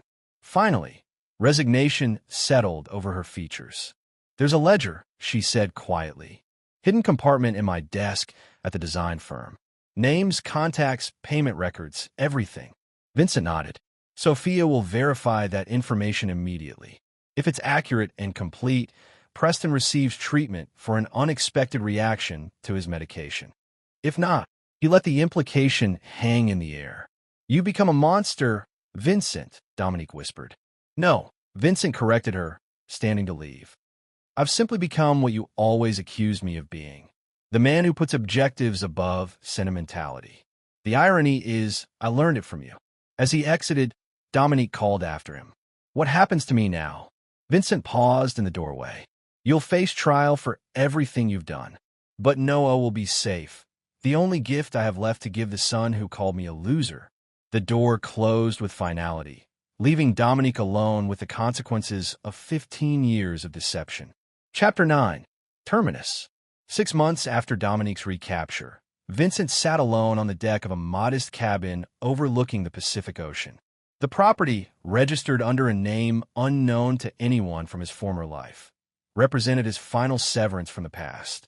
Behind him, the cabin door opened as Noah emerged with 2 cups of coffee.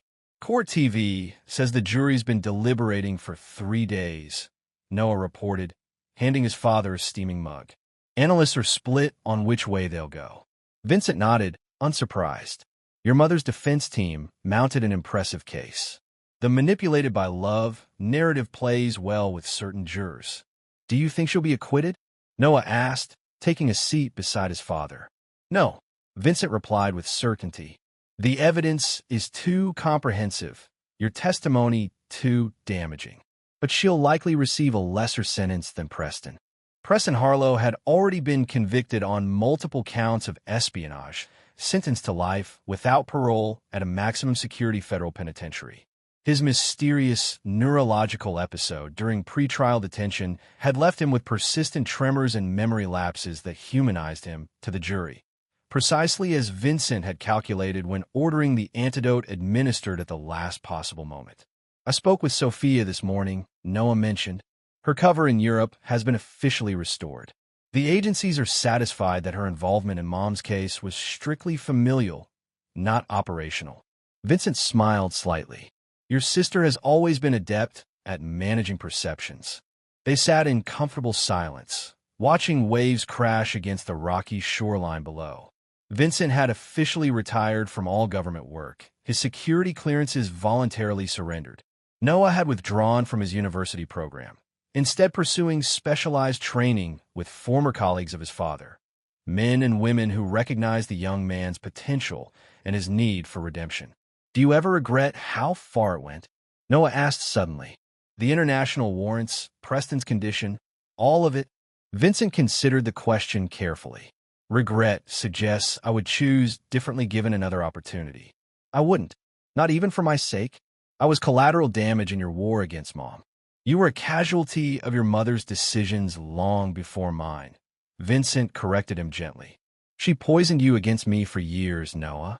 The reunion simply forced me to acknowledge how successful she'd been. Noah winced at the memory of his cruel words. I'm sorry for what I said that night.